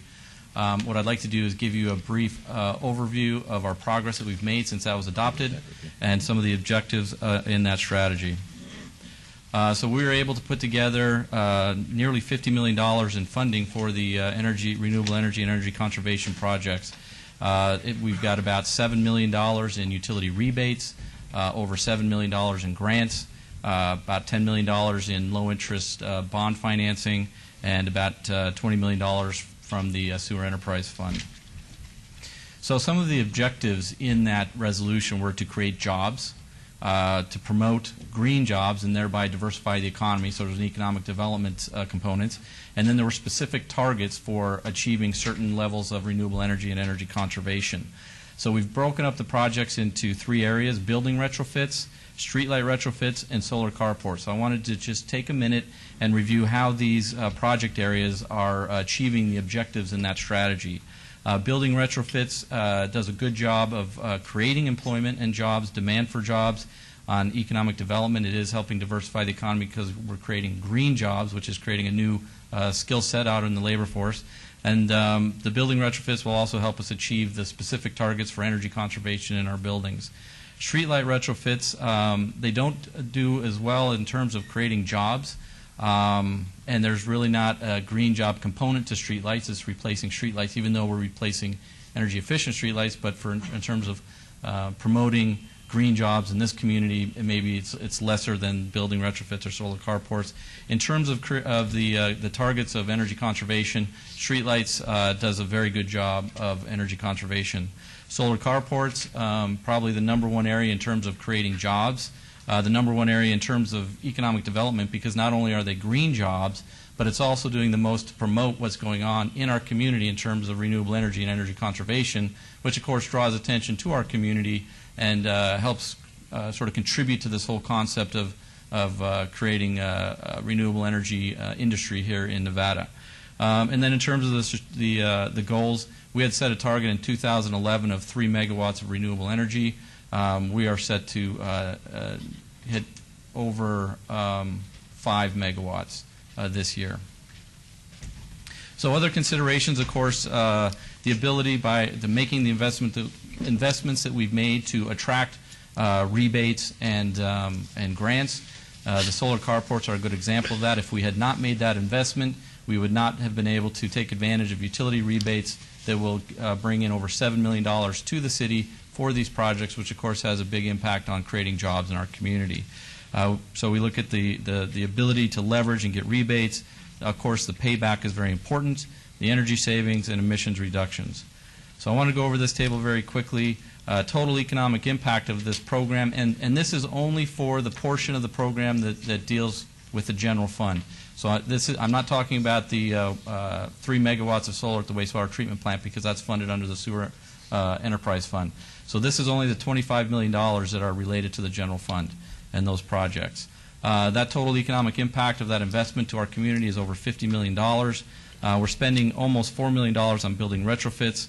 The payback on those projects is about 10 years, an energy savings of about $300,000, and a creation of about 65 jobs. We're going to be performing retrofits in 10 of our buildings, and each of those buildings will accomplish greater than 30% energy savings once we're done with the retrofits. Street-related retrofits, we're looking at about a $4 million investment. That'll get us about 7,000 or 8,000 street lights. We have, I think, 60,000 in the city, so we have more work to do there. But they have the greatest payback, 5 years, about $500,000 in energy savings, but it's the least in terms of jobs. So again, we're trying to balance our investment here to create the jobs, to create the buzz around renewable energy, energy conservation, with payback in the finances of the entire program. Solar carport, $17 million. Again, we wouldn't have gotten that type of investment had we not made the city's contribution, which allowed us to get a tremendous amount of rebates from the utility. The payback is about 14 years. Now, I have to mention that the payback on all these is calculated based on the payback based on the city's investment, not the total investment. So the amount of money that the city's put out for these projects, the payback on the investment the city's making on the solar carports is 14 years, nearly $400,000 in energy savings, and 236 jobs. The total's over 300 jobs. Also, that's direct, indirect, and induced. So those are jobs in the country, but all of these projects, all the materials are coming from the U.S. So about half of those jobs are local jobs. The other half are jobs for the manufacturing, the distribution, accounting, and all the other things that go into the doing these projects. Total investment, $25 million, just under 10-year payback, and $1.2 million in energy savings. So given the strategy that was adopted in 2008, the objectives that were established at that time, and the targets that were set, we're on par to hit all of those. And I thought it was appropriate, since we're now into phase 2 of our solar program, to give you that briefing at this time. I'd be happy to answer any questions. Thank you, Mr. Perigo. Councilor Ross? Thank you, Mayor. I remember when we first started talking about the sustainability initiative, and I must say I'm extremely pleased with the progress that we've made as a city.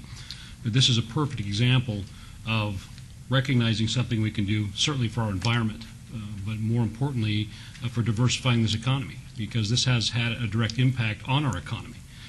The creation of 316 jobs is great. There needs to be more. And I wanted to ask you, too, the manufacturing portion of this. How many of these products have actually been manufactured here in southern Nevada? I know Aminex is located in North Las Vegas. Does any of that come from Aminex? Not at this time, no. How about in the country in general? Are they coming from overseas, these products? Right now, they're coming from, they're all domestically produced. Okay. In phase 2 solar carports, we don't have all those under contract yet, so the origin of all those materials is unknown.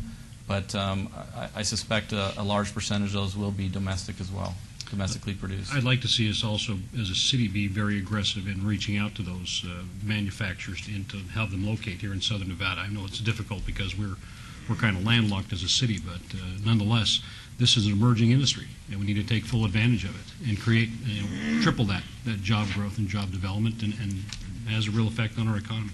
Thank you, Mr. Perigo. Okay. Anybody else? Any comments or questions? All right. Thank you for the report. We'll move on to item number 56.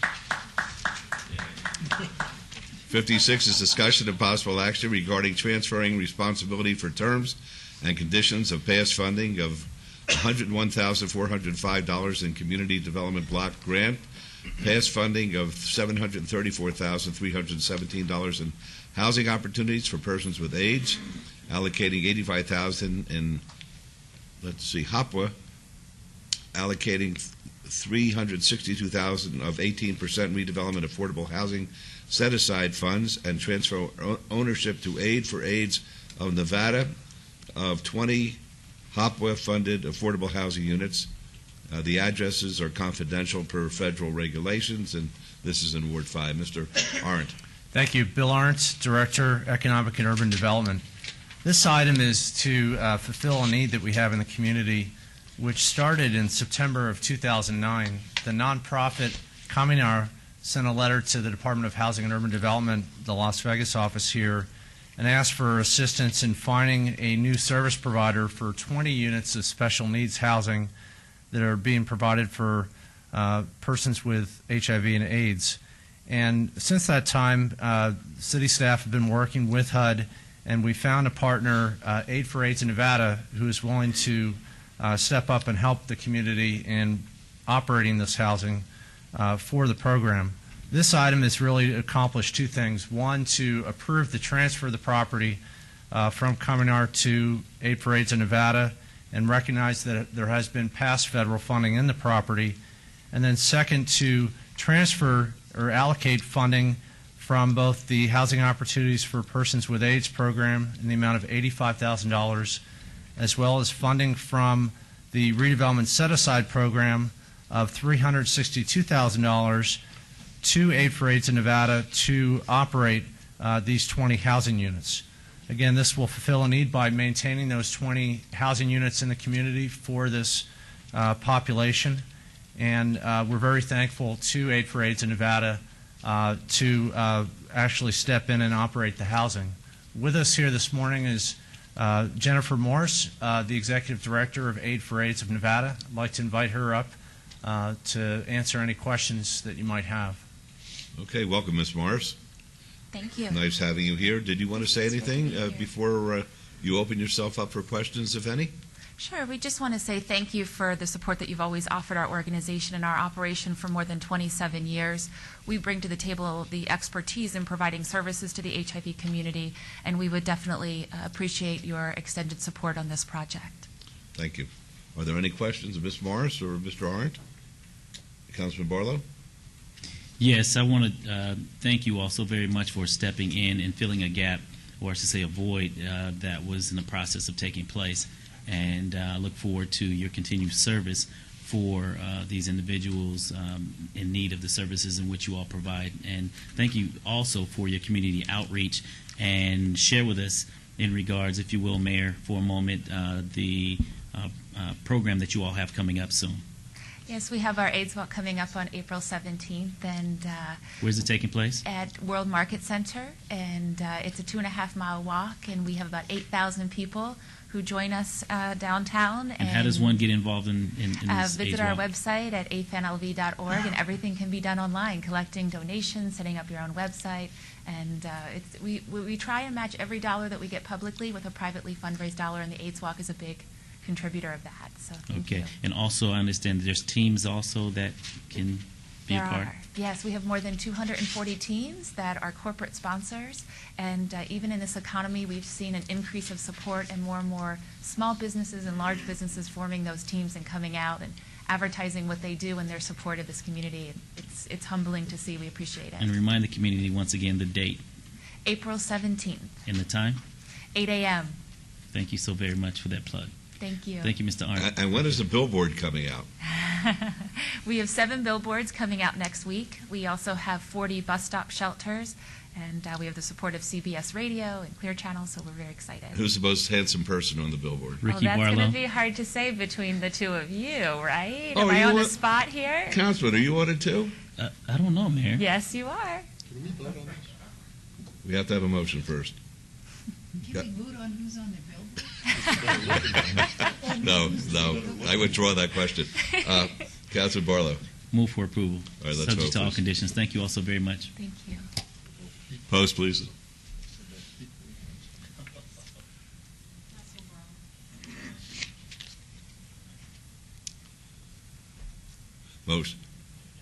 Motion carries. Now, I'm advised that the folks at home cannot see how the vote went, so it's been requested that I announce that the vote passed 7-0. It was unanimous. Thank Is you. that good, Mr. Riggleman? Excellent. All right, thank you very much for being with us. 57 is discussion and possible action regarding a temporary locksmith license for Able Lock and Key, doing business as Able Lock and Key at 1913 East Charleston Boulevard in Ward 3. Ms. Meyer? With all due respect, Your Honor, Ms. Myers, can you please take a seat? We'd like to have Mr. DiFiore come up and handle this, please.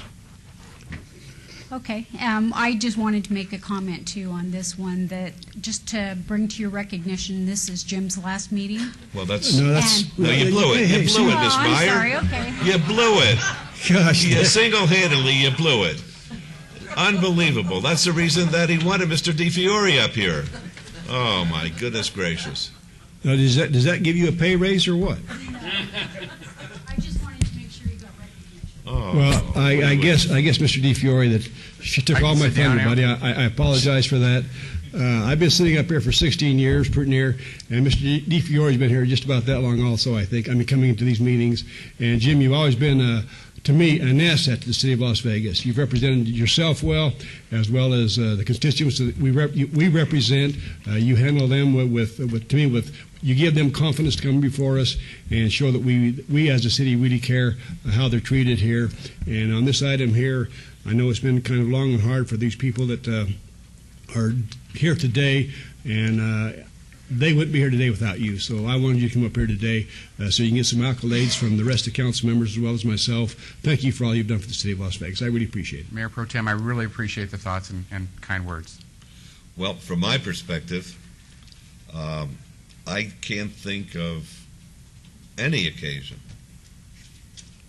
in the last 11 and a half plus years that I've been here where I've asked you to handle a licensee or potential licensee's issues where you haven't done it with alacrity and with expertise and to their ultimate satisfaction. And I don't think any public servant such as yourself could be subject to more worthy praise based on those criteria. But we're going to miss you. What are you going to do with yourself? You're too young to retire. I'm going to take a little time off. I've got grandkids to look after from time to time. I'm going to get more involved in Ward 2 where I live.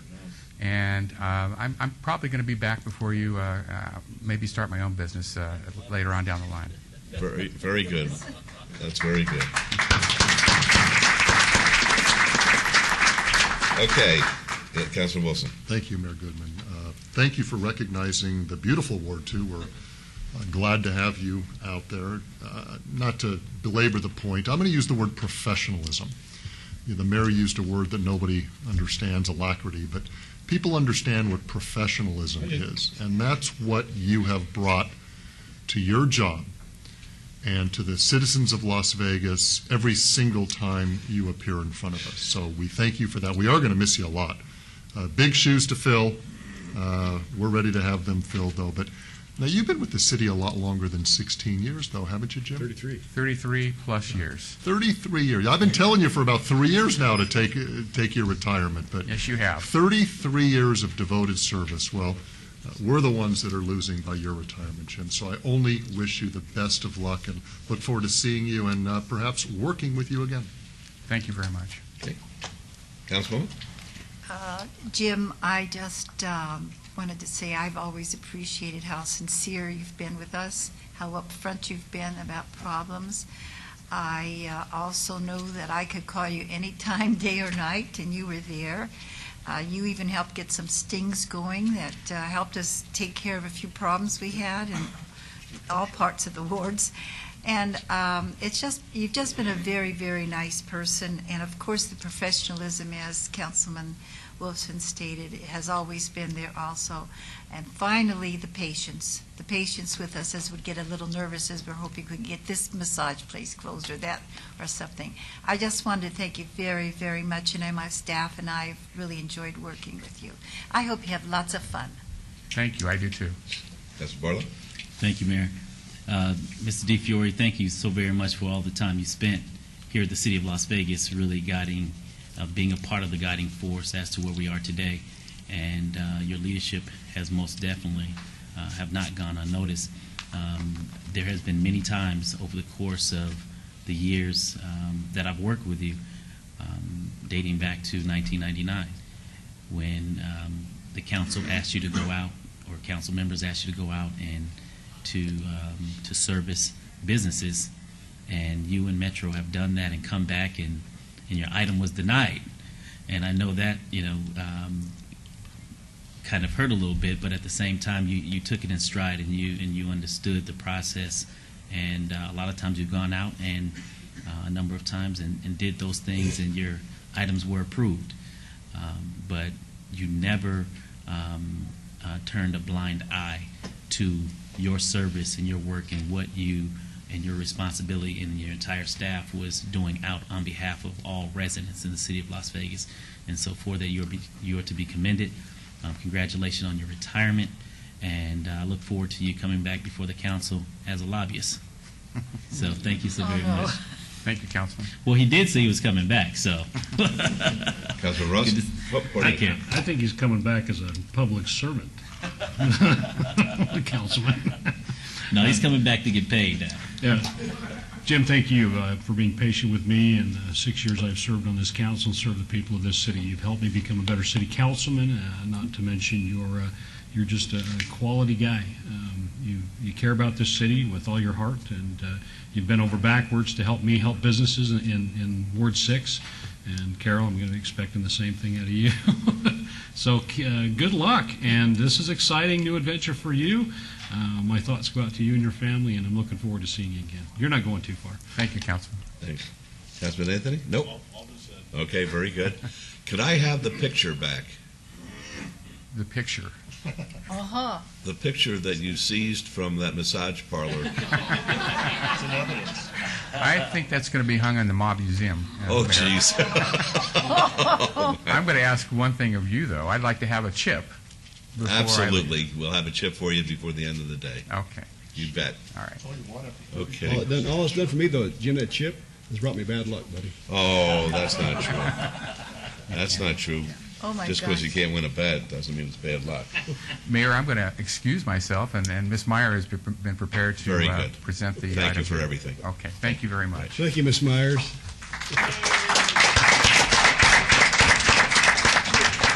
Mayor, Council, I apologize for blowing your prepared surprise for him. It's okay. Okay, we ready to move on to We item are, yes. 57? Okay, just a little brief history on this. Ms. Osborne applied for a license in 2009 for Able Lock and Key. That application was withdrawn without prejudice at the November 18th, 2009 meeting. In May of 2010, she reapplied with her sister Sue Lee. They do have an interpreter here right now, so let me know if you need me to go slower. Okay. So they reapplied in May of 2010. We issued a temporary license in June of 2010. We've recently received their background investigation with areas of concern. They're contained within your confidential books. And their license was actually heard for an extension of their temporary license in September, and it was approved with the following conditions: that all business vehicles be clearly marked with the business name.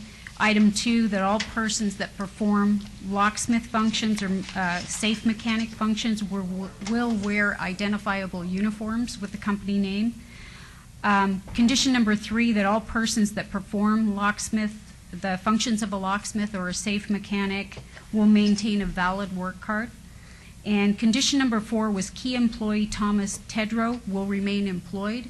Condition number 5, key employee Jeffrey Sklar will remain employed. If you recall, they didn't have any experience in the locksmith industry, so we wanted to make sure that they had key employees on staff that could handle that until their investigation was completed.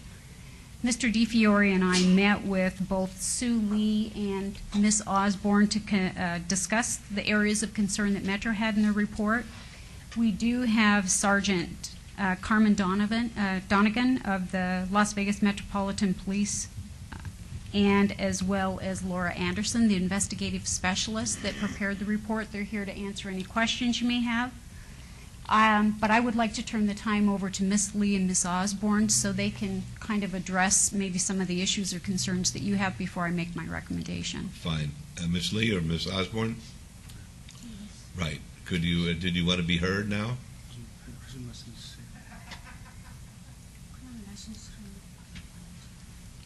See, I'm a little concerned because did you folks understand what Ms. Meyer said?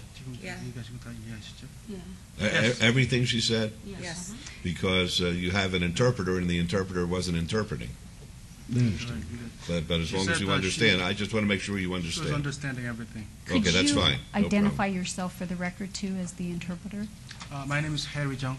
I'm a Nevada State registered interpreter, also California State certified interpreter. Okay. I have met with these two young sisters 3 or 4 different times on this side, Your Honor. All right, well... Without an interpreter. Oh, without an interpreter, fine. Well, if you'd like to say something to us, this is the time to do it. Yes, I received from Jim DeFore February 22, and the original pending for locksmith license. So today we would like to ask you for the continue for the license. All right, What's your recommendation? Thank you. What's your recommendation, Ms. Meyer? Just for the record, the letter that she received was just a letter notifying her that she's going to be placed on the agenda today. Right. No problem. Our recommendation would be to issue a permanent license with 5 new conditions, 3 which remain the same. The first 3, that all business vehicles are clearly marked with a business name. Mm-hmm. Condition number 2, that all persons who perform the function of a locksmith or safe mechanic wear identifiable uniforms with a company name. Item 3, persons who perform the function of a locksmith or safe mechanic will maintain a valid work card. Condition number 4, Sue Lee or Sonia Osborne or an approved key employee will remain on site at all times. It was my understanding they want to drop the 2 current key employees from their license. And condition number 5, any violations of the conditions shall cause for an immediate suspension of the business license and with a hearing before the City Council at the next available council meeting. Do they understand these conditions? Yes. You agree with them? Yes. Mm-hmm. All right. I would move to follow staff's recommendation, Your Honor, and thank them, and I would like to thank Metro for their due diligence on this item. I would move to follow staff's recommendation with all conditions as amended and with their approval. Very good. Let's vote on that, please. Opposed? Motion carries 7-0. Thank you. Good luck, folks. Thank you, Mayor. Good luck. Thank you. You're welcome. Okay, item 58 is the Historic Preservation Commission, the terms of Catherine Duncan, which expires March 6, 2011, and Raymond Akins expires March 8, 2011. Apparently, there's been a recommendation to appoint Jack Levine and Jarmilla McMillan Arnold. Is that correct?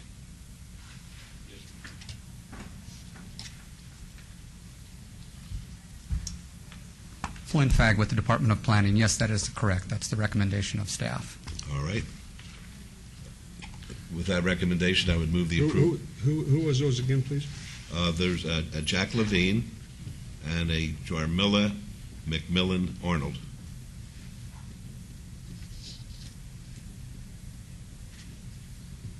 And Mayor, I just want to extend my appreciation publicly to Ray Akins for serving in that capacity for the time that he has. All right, and mine to Catherine Duncan. All right, that's a motion then. I'll make the motion. Following Mr. Fagg's recommendation. Please vote. Post. Motion carries. I will say this. I spoke to Mr. Levine last night. His mother passed away 2 days ago. So we expressed condolences to him for her, and he was looking forward to serving in this capacity. Okay. The next item is item 59, the Las Vegas Clark County Library District Board of Trustees. Kelly Benavides' term expired March 6, 2011. She wishes to be reappointed. The procedure is for to have a recommendation by a member of the city, any member of the city council, with council ratification. Yes, Ms. Benavides, how are you? Yes, thank you. Kelly Benavides, 8800 River Pines Court. Just wanted to say thank you. I've been on the library board 8 years when this board appointed me. It has been great. I mean, when I got appointed, it was during that time that we had some great economic times. So the library was flourishing just like the entire city council. Unfortunately, times have changed, and our economy has changed as well at the library. So some things have changed. Unfortunately, we, just like any other entity, had to cut our positions. We've had to shorten our times that the library is open. And with that, you would think that our patronism would go down, and it hasn't. Fortunately enough, we've had our numbers go up because most of those people that would be out of work are now coming to the library to access services, whether it's services on the computer, whether it's services to be able to revise their resumes. We are seeing a lot of families that before, maybe on the weekends, they would go and take their kids to do activities. They're not able to do that, so they're taking them to the library. They're accessing services and programming in the library. With that said, I'd really like to continue my tenure on the library board. I have 4 more years, and then I will be term limited. I'd like to sit on the board to hopefully see our economy flourish a little bit more so that we can at least be able to get our library back on the scale that it used to be with those hours of operations that our patrons are used to having. Thank you. Councilman Wilson? Yes, thank you, Mayor Goodman. I'm not sure who I'm asking for the clarification, Kelly, and I appreciate your comments. Sure. I'm looking at the backup, and it seems that members can serve to fill an unexpired term and then 2 terms of their own not to exceed 10 years. Mr. Jerbick, are you familiar with this? So, Kelly, your position is that you want to be reappointed and you still have another 4-year term? Yes, and then from my understanding, then I would be term limited out. Okay. You were appointed in 04, correct? 04, and I believe that I was finishing Councilman Barlow's tenure there. Right, and then you were reappointed, and I'm just going off the backup. Sure, and I don't have that in front of me, okay. So you have more accurate information than I do. What this says appointment date, June 2nd of 04, reappointed February 7th of 07, and that's why it says expiration March 6th of 11. So it appears if this 10-year rule is in effect, that you could serve for perhaps another 1 or 2 years. No, I'm sorry. If it's from 04, you could serve to 2014. Mr. Jerbick? 10 years is the maximum, and if reappointment would put it over 10, then you can't reappoint. The way I read the backup material, let me verify with the clerk as well, that you can serve 2 4-year terms plus any portion of an unexpired term. An example might have been when Lieutenant Governor Miller became governor. He picked up 2 years from former Governor Bryan and then 2 terms of his own. It works the same way here. If he had picked up 3 years from Senator Bryan and had been elected to 4, he would not be able to be elected to another 4-year term. And so the same would apply here. If you've got 4, or how many do you have right now, Kelly? I believe it was 8 because it had been reappointed. I have been reappointed twice, so from my understanding. So you have 7 right now. So a reappointment would push this to 11 years? That is beyond the legal limit. I wish I could say it wasn't, but that's the way it reads.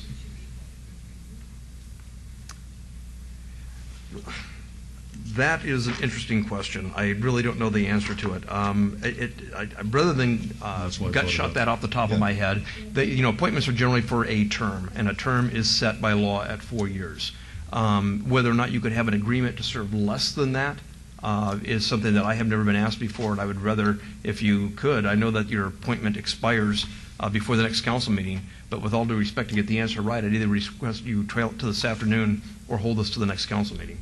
And not to belabor too much, but in the backup as well, Mr. Jervik, if we're going to do some analysis, if you look at the number 2 person on this board, Dr. Aldo Aguirre, according to the backup, his appointment date was March 5th of 03, and it says expiration date April of 11, which is a month away. Is he eligible for reappointment or not? Because that's going to come up at our next meeting, I think, is what I've been told. And my understanding is he acknowledges that he's term limited, and so he is not requesting, obviously, a reappointment because he understands that he's not able to. Okay. So there may be 2 appointments then that we're looking at in the next session. Mayor, Yes, what I would like to do is Councilman just so that we can clarify this, because I understand that Ms. Benavides would like to be reappointed.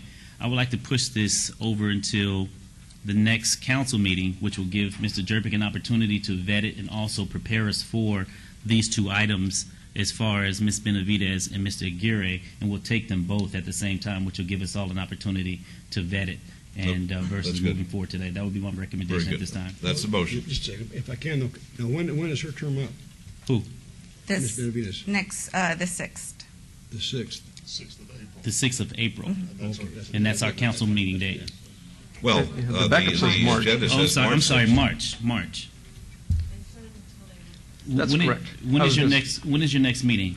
It would be, I don't have the calendar in front of me, I believe in 2 weeks. Well, I believe, according to the clerk, that Ms. Benavides serves until she would be replaced. Correct.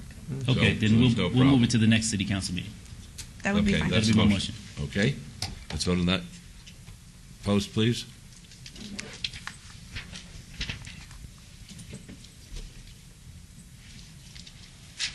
Motion carries unanimously. Thank you. Thank you. Item 61 is Bill Number 2011-6, provides that the city's regulations pertaining to alcoholic beverages do not prohibit a minor from entering or remaining in a liquor store with a package license as long as the minor is continuously accompanied by the minor's parent or legal guardian. Councilman Barlow, do you wish to have the bill read? Yes, Mayor. Thank you. Thank you, Councilman. Thank you, Your Honor. Bill number 2011-6, in order to provide that the city's regulations pertaining to alcoholic beverages do not prohibit a minor from entering or remaining in a liquor store with packaged license as long as the minor is continuously accompanied by the minor's parent or legal guardian, and provide for other related matters. Thank you. Did you want to be heard? I just want to say, Matthew Dushaw, 3320 West Sahara, representing Total Wine and More, that we are in support of this regulation. That's all I have to add. All right, very good. Councilman, do you have a motion? Move for approval. Thank you. Let's vote, please. Post. Motion carries 6-0. Councilman Ross has to be excused. He is excused. Okay. Items 63 and 64, bills 2011 and 2011-8 and 2011-9 are eligible for adoption at a later meeting, so we'll move on to the new bills. New bills, items 65 through 72, bills 2011-10 through 2011-17 will be heard at the recommending committee meeting on Tuesday, March 15th, 2011. Would you please read those, Mr. Jervik? On behalf of Your Honor, Thank Bill you. number 2011-10, an ordinance to adopt the 2009 edition of the International Building Code together with the amendments thereto and providing for other related matters. Bill number 2011-11, an ordinance to update the document entitled Supplemental Document Amending the Uniform Administrative Code 1997 edition adopted by LVMC 16.02.010B and to provide for other related matters. Bill number 2011-12, an ordinance to adopt the 2009 edition of the Uniform Plumbing Code together with the amendments thereto and provide for other related matters. Bill number 2011-13, an ordinance to adopt the 2009 edition of the Uniform Mechanical Code and provide together with the amendments thereto as the city's mechanical code and to provide for other related matters. Bill number 2011-14, an ordinance to adopt the 2008 edition of the National Electrical Code together with local amendments thereto and providing for related matters. Bill number 2011-15, in order to adopt an updated version of the Southern Nevada amendments to the 2009 International Energy Conservation Code and to provide for related matters. Bill number 2011-16, in order to adopt by reference the 2009 edition of the Southern Nevada Pool Code and provide for related matters. And finally, Bill number 2011-17, in order to adopt the City of Las Vegas Amusement and Transportation Rides 2010 edition as a replacement for the 1993 edition of that document and provide for related matters. All right, thank you very much. May the record reflect that the Mayor Pro Tem is excused as well. The new bills 2011-10 through 2011 are assigned, assuming that you will be here. Councilman Barlow, will you be available on March 15th? March 15th. I'm going to say yes for now. Okay. And Councilman Anthony, will you be available? Very good. Then you'll be assigned these bills. Thank you, everybody. The morning session will be in recess until 1 p.m. 1 p.m.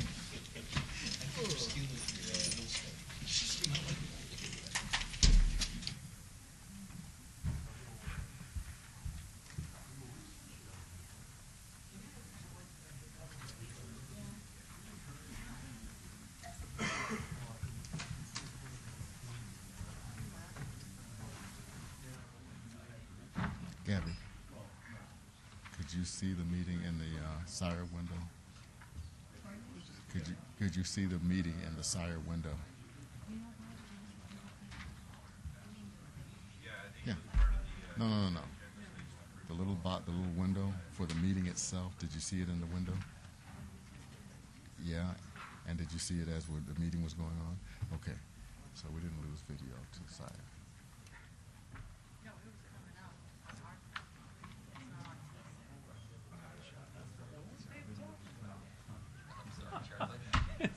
Come back in and you'd be on the wide shot. Go back out there and you'd be on the Tyson against him.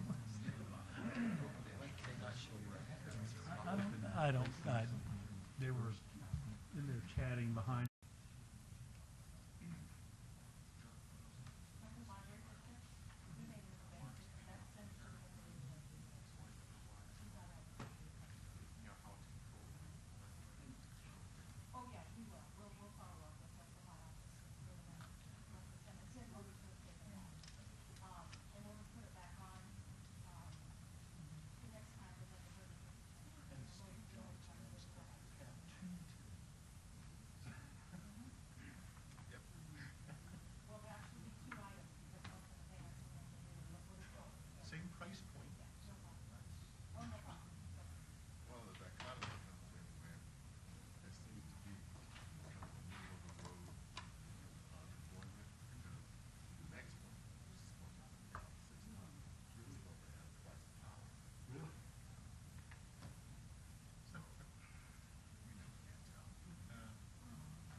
I'm fine, Mayor.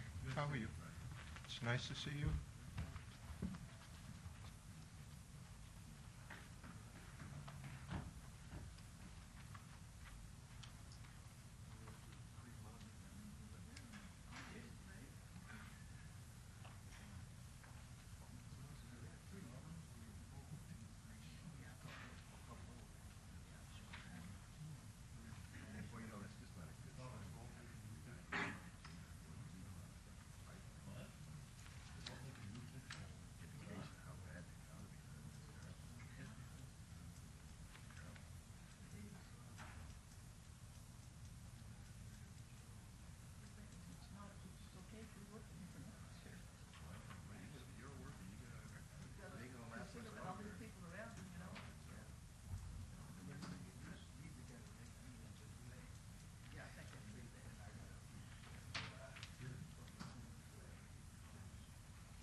Any items from the afternoon session that the council staff and/or the applicant wish to be stricken or held in abeyance to a future meeting may be brought forward and acted upon at this time. Mayor Pro Tem. Yes, Your Honor, we have items number 85 and 86, the variance 39433 and special use permit 39432. Applicant Lamar Central Outdoor LLC, owner DNW Inc. at 120 North Jones Boulevard. Councilman Tarkanian asked that to be held in abeyance until our March 16th, 2011 meetings. And apparently there's nobody else, nothing else today because we don't have anything else. Okay, all right. I just wanted to add, Mr. Mayor, that this will be the last abeyance for this item, and I requested in hopes that they could have some reasoning together and perhaps come out for a win-win situation. Okay, very good. Have a motion, please. Yeah, my motion would be follow staff's recommendation of our Councilman Tarkanian's request on this item. Very good. Let's vote, please. Opposed? Motion carries. Thank you. Items 74 through 84 are on the consent agenda. They're considered to be routine and are recommended for approval by the Planning Department. May I have a motion to approve the consent agenda, items 74 through 84? Yes, Your Honor. I move to follow staff's recommendation on these items with all conditions, please. All right, let's vote on that, please. Opposed? Motion carries. Thank you. Item 87, RQR 40625, Required review of public hearing, the applicant owners Timothy and Alessandra Voles.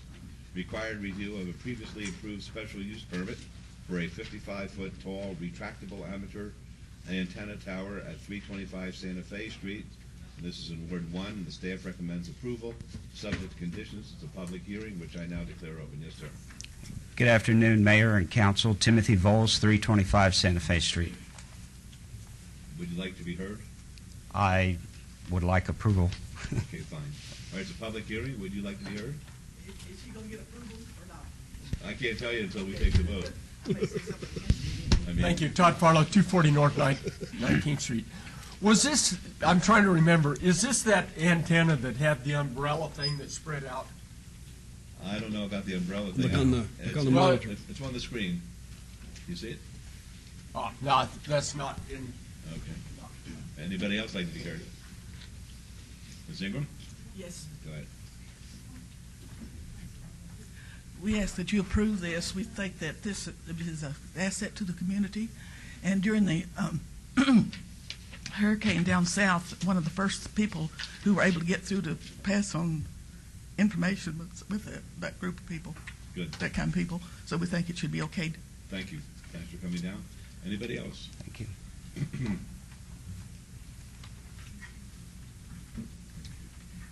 Good luck, whatever.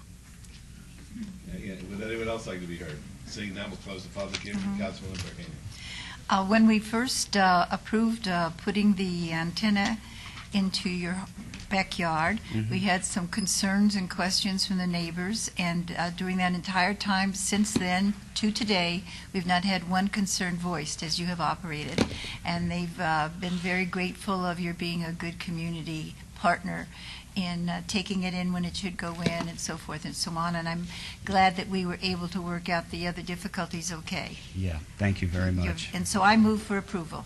Okay, let's vote, please. Post.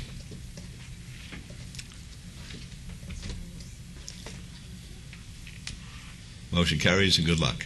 Thank you. You're welcome.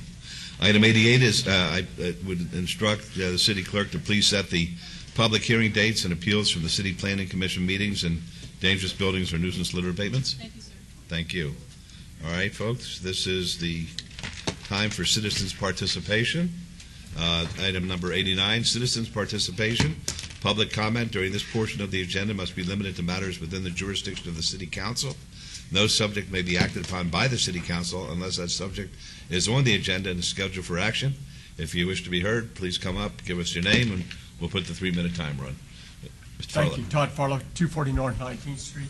I was asking for more time. Yeah, But I'm not going to need it because. No, you asked last time, and I said you certainly could have it. But I would rather put it in a document and give it to you because there's a lot of, I want everything out there so you can read it. Fair enough. But I'm having problems because there's no words in the English language that can express the nastiness I feel about the banking community and what they've done for this economy. If you remember back in the Ford administration, the idea was to have the more owner-occupied houses, the better it was, because those people took a personal care into their homes, and the quality of life raised, and the crime rate dropped dramatically.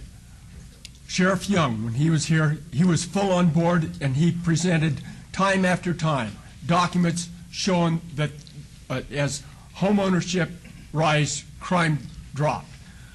His long-term budgets, way back then, were based upon that dropping crime rate due to the increased rate of owner-occupied housing.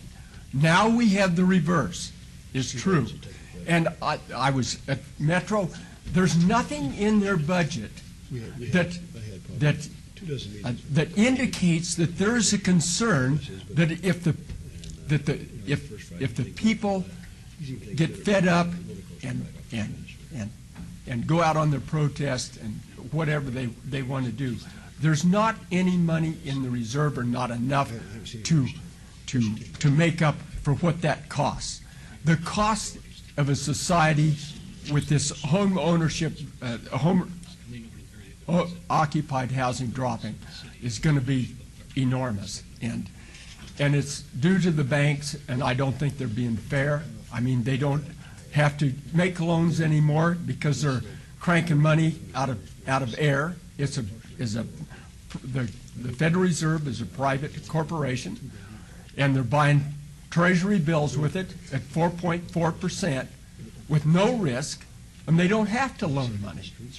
Now, if you remember, and when I say that, I need to make certain that there's some local bankers, the small bank, there's no problem. No problem. If you remember, there's an old guy by the name of Bill Martin. He had a neon no sign out there. But the thing with Martin is, if you went in there and talked to him, he says, you adjust your business plan such and such, and you provide a little more capitalization, this, that, and I'll make the loan. You could deal with him. But the big banks, the ones that caused this housing crisis, are getting away scot-free, and I'm really angry about it, and I'll put the documentation down and give it to you. Thank you. Yes, sir. Good afternoon. Good afternoon. Thank you for your patience. My name is Roger C. Gerhauser, and my residency has been the Downtowner Motel since July 29, 2009. There has been sleep deprivation and personal routine disruption, as well as loss of appetite because of the loud noise, loud music on the outside stage at the nightclub Azoo. I had a security guard tell me this morning that, to give you some idea of the level, a jet engine records at 140 decibels, and his highest rating was 110 decibel. Now, if you imagine yourself 25 yards away from a band playing loud music, that should give you an indication of what we're experiencing at the Downtowner Motel. What hours of the day or night? It ranges. It's sporadic. Sometimes it's 8 to 12. Sometimes it's 10 to 2, 10 to 3, 10 to 5 in the morning. And this is all from the outdoor area there? Outdoor area only. When they play inside, there's no problem. When they play on that stage, it's terrible. It's about all I had to say. Okay, well, I appreciate you coming down here. Thank you, sir. We can't take any action at citizens' participation, but I'm sure the councilman from the particular area will be looking into it. Thank you, Mr. Barlow. Thank you. Good afternoon, Mr. Mayor. Hi, Frank. Members of the council. My name is Frank Gillis, and I'm representing the Downtowner. I'd just like to say that the music emitting from that club at 115 7th Street is just overwhelming to all the guests at the Downtowner. We have people from Canada, Germany, coming down from North Dakota, South Dakota, Minnesota, from all over the country. There was Larry Boland, who was here this morning, who wanted to speak to the council, but he had to leave after he found out that we couldn't speak until 2 o'clock. He was going to buy a home in Summerlin, and he and his wife have changed their mind because of the commotion of the music from 115 Boland. He said if that's how they treat citizens of this city, he isn't going to live here. And so. Mr. Mayor, I'm going to make it really straight. I just come to show you all some pictures that I wanted to share with the public. That this is latest month. You know, March is supposed to be National Women's Month, whatever. And so I was over at the county yesterday and with them kids. What I'm saying is that the like y'all had today, they read a lot of poems and various things, and they honor Dr. King and all the great civil rights leaders, whatever. But this is something that that I did in San Diego when they first had Martin Luther King's birthday to be nationally celebrated. They were holding the parade in San Diego, and they had to pick a street to have it on. But anyway, this is one of the letters that I wrote. Can you put that on the screen, please? Can I put that on the screen?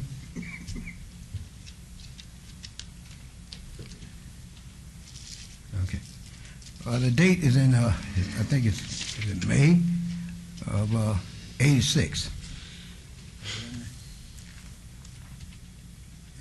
No, this is the one that has the date on it. Don't look at my picture. I'm sorry, it's still in there. But anyway, all I'm saying is that over the years, before his birthday and all that, and before his assassination and all that, what I'm trying to say, I walked in the path with Dr. King for many, many years. And I first picked up on him right after he made the great speech in '63. But I met him at Sky Harbor Airport in '64. Well, make a long story short, it's what I'm trying to say. The children need to know that there's other people that are involved in the civil rights movement in our country, but not just civil rights, but in the movement of in our nation is great. I love this country. And, hey, everything has faults, but considering to the rest of the world, people still beat a path to come to the United States. Because this is still the best game in town, although we're being stripped a bit. But anyway, here's one more picture about a Martin Luther King parade, and I haven't been since. A weekly council parade one time got out of control, and so I wasn't after that one, and after that I didn't attend anymore anyway. But this is a picture a man brought me all the way back from New York, so he took it the year before, and he said that the way I controlled the parade kept the people in order. And one time they're going to have a riot at the Fremont Street Experience when the parade was over. And then I told the young people that please, leave calmly. We had a beautiful day, the weather was nice, and you had the motorcycle police, the horseback people, everybody ready to get in pursuit.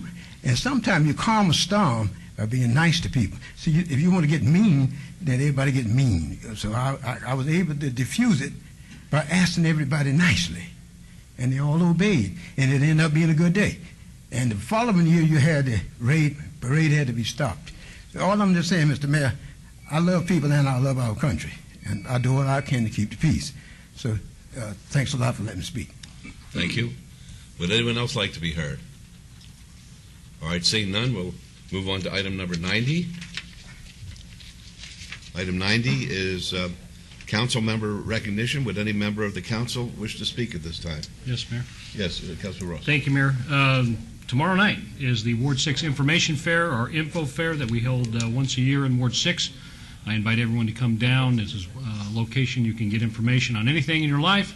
We invite the Regional Transportation Commission, NDOT, sports leagues, Pop Warner, the Celtic Society, the Scouts, the Water District, anybody who wants to come down. That will be held at the Northwest Technical Academy on Tropical Parkway. And then a plug for Mayor Pro Tem, First Friday is this Friday night. And then we'll be down I'll be down with my family at First Friday, so I'd love to see you down there. Very good. Anybody else like to be heard? Yes, Mayor. Okay. Councilman Barlow and then Councilman Anthony. Okay. Thank you, Councilman Anthony. Tomorrow, ladies and gentlemen, March 3rd, from 9 a.m. to 10 a.m., I will be hosting Coffee with the Councilman at Starbucks, Rancho, and Bonanza. I look forward to you all coming out and spending some time with me and share with me your concerns or questions as to how we can make Ward 5 even better.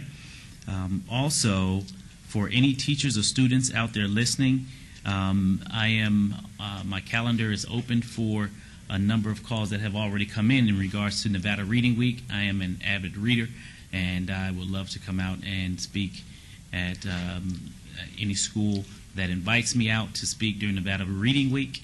And as long as my calendar is available, I'll be happy to come out and speak with you all. And also, Councilman Ross, I'm surprised that you didn't mention this, but the Eldorado is coming back up and things are moving forward. So I would like to also invite the community to get involved with Eldorado and all of the fun and exciting activities that's coming forward. So please feel free to reach out to my office or Councilman Ross's office if you don't mind, sir, so that the community can find out how they can participate and get involved early so that we can have another great Hildorado of 2011. And then, Mayor, if I may, I think, Councilman, it would be appropriate if the council members wore cowboy hats for the month of May in recognition of Eldorado. I see the mayor's grin. I got a couple good hats. I got a red cowboy hat. I got a black cowboy hat. I got a white cowboy hat. I got a gray cowboy hat. You ready? I'm all set. Sure can. I left all my hats in the fire. I'm happy to help you. Councilman Anthony. Thank you, Mayor. I'd like to invite anyone who can attend to a free pre-retirement meeting that we're holding at the Durango Hills YMCA. This is a great event to attend if you're in your retirement years or getting close to your retirement years. We're going to have experts there on Social Security, Medicare, and the Medicare Gap Supplement Program. So this meeting is going to be held March 3rd, which is a Thursday, from 6 to 8 p.m. at the Durango Hills YMCA located at Durango and Cheyenne. So if you have time, it's a good place to go to learn about retirement.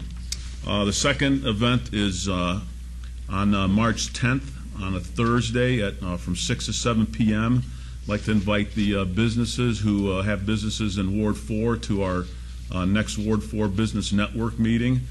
Our guest speakers at this one are going to be members of the Las Vegas Metropolitan Police Department and primarily the Northwest Area Command, because the Northwest Area Command is primarily there to police the residents and businesses in Ward 4. Captain Chris Jones will be there representing his area command, talking about the crime issues that are occurring. Kathy Perkins, crime prevention specialist, will be there to talk about crime prevention tips for businesses. And again, this is going to be held on Thursday, March 10th from 6 to 7 at the Durango Hills YMCA located at Durango and Cheyenne, and look forward to seeing everyone at both those events. Thank you. Thank you. Mayor, I apologize. My staff has reminded me I forgot one important event. March 11th on Friday night, March 11th, 7 p.m. We're starting movies in the park again. Centennial Hills Amphitheater. They are free. This movie is going to be sponsored by Marquee Care Centennial Hills, and we'll be watching Nanny McPhee. Bring your families out and let's have a great time. Okay. Thank you, Mayor. Sorry. Let's see. Councilwoman. I just wanted to announce that in support of Earth Day in April, Keep Las Vegas Beautiful, in partnership with the Clark County School District Partnership Office, will be sponsoring a youth art contest throughout all the wards within the city. All 4th and 5th grade students attending a school located in the city of Las Vegas will be invited to participate. The winner will be announced on April 16th, and we hope that the first, second, and third place winners will be recognized at the council's first meeting in May. And this year, Ward 1, in partnership with Keep Las Vegas Beautiful, is coordinating a community-wide spring cleaning on April 2nd in support of the Great American Cleanup, which is the nation's largest community improvement program and takes place annually from March 1st through March 31st. It has involved an estimated 3 million volunteers and attendees.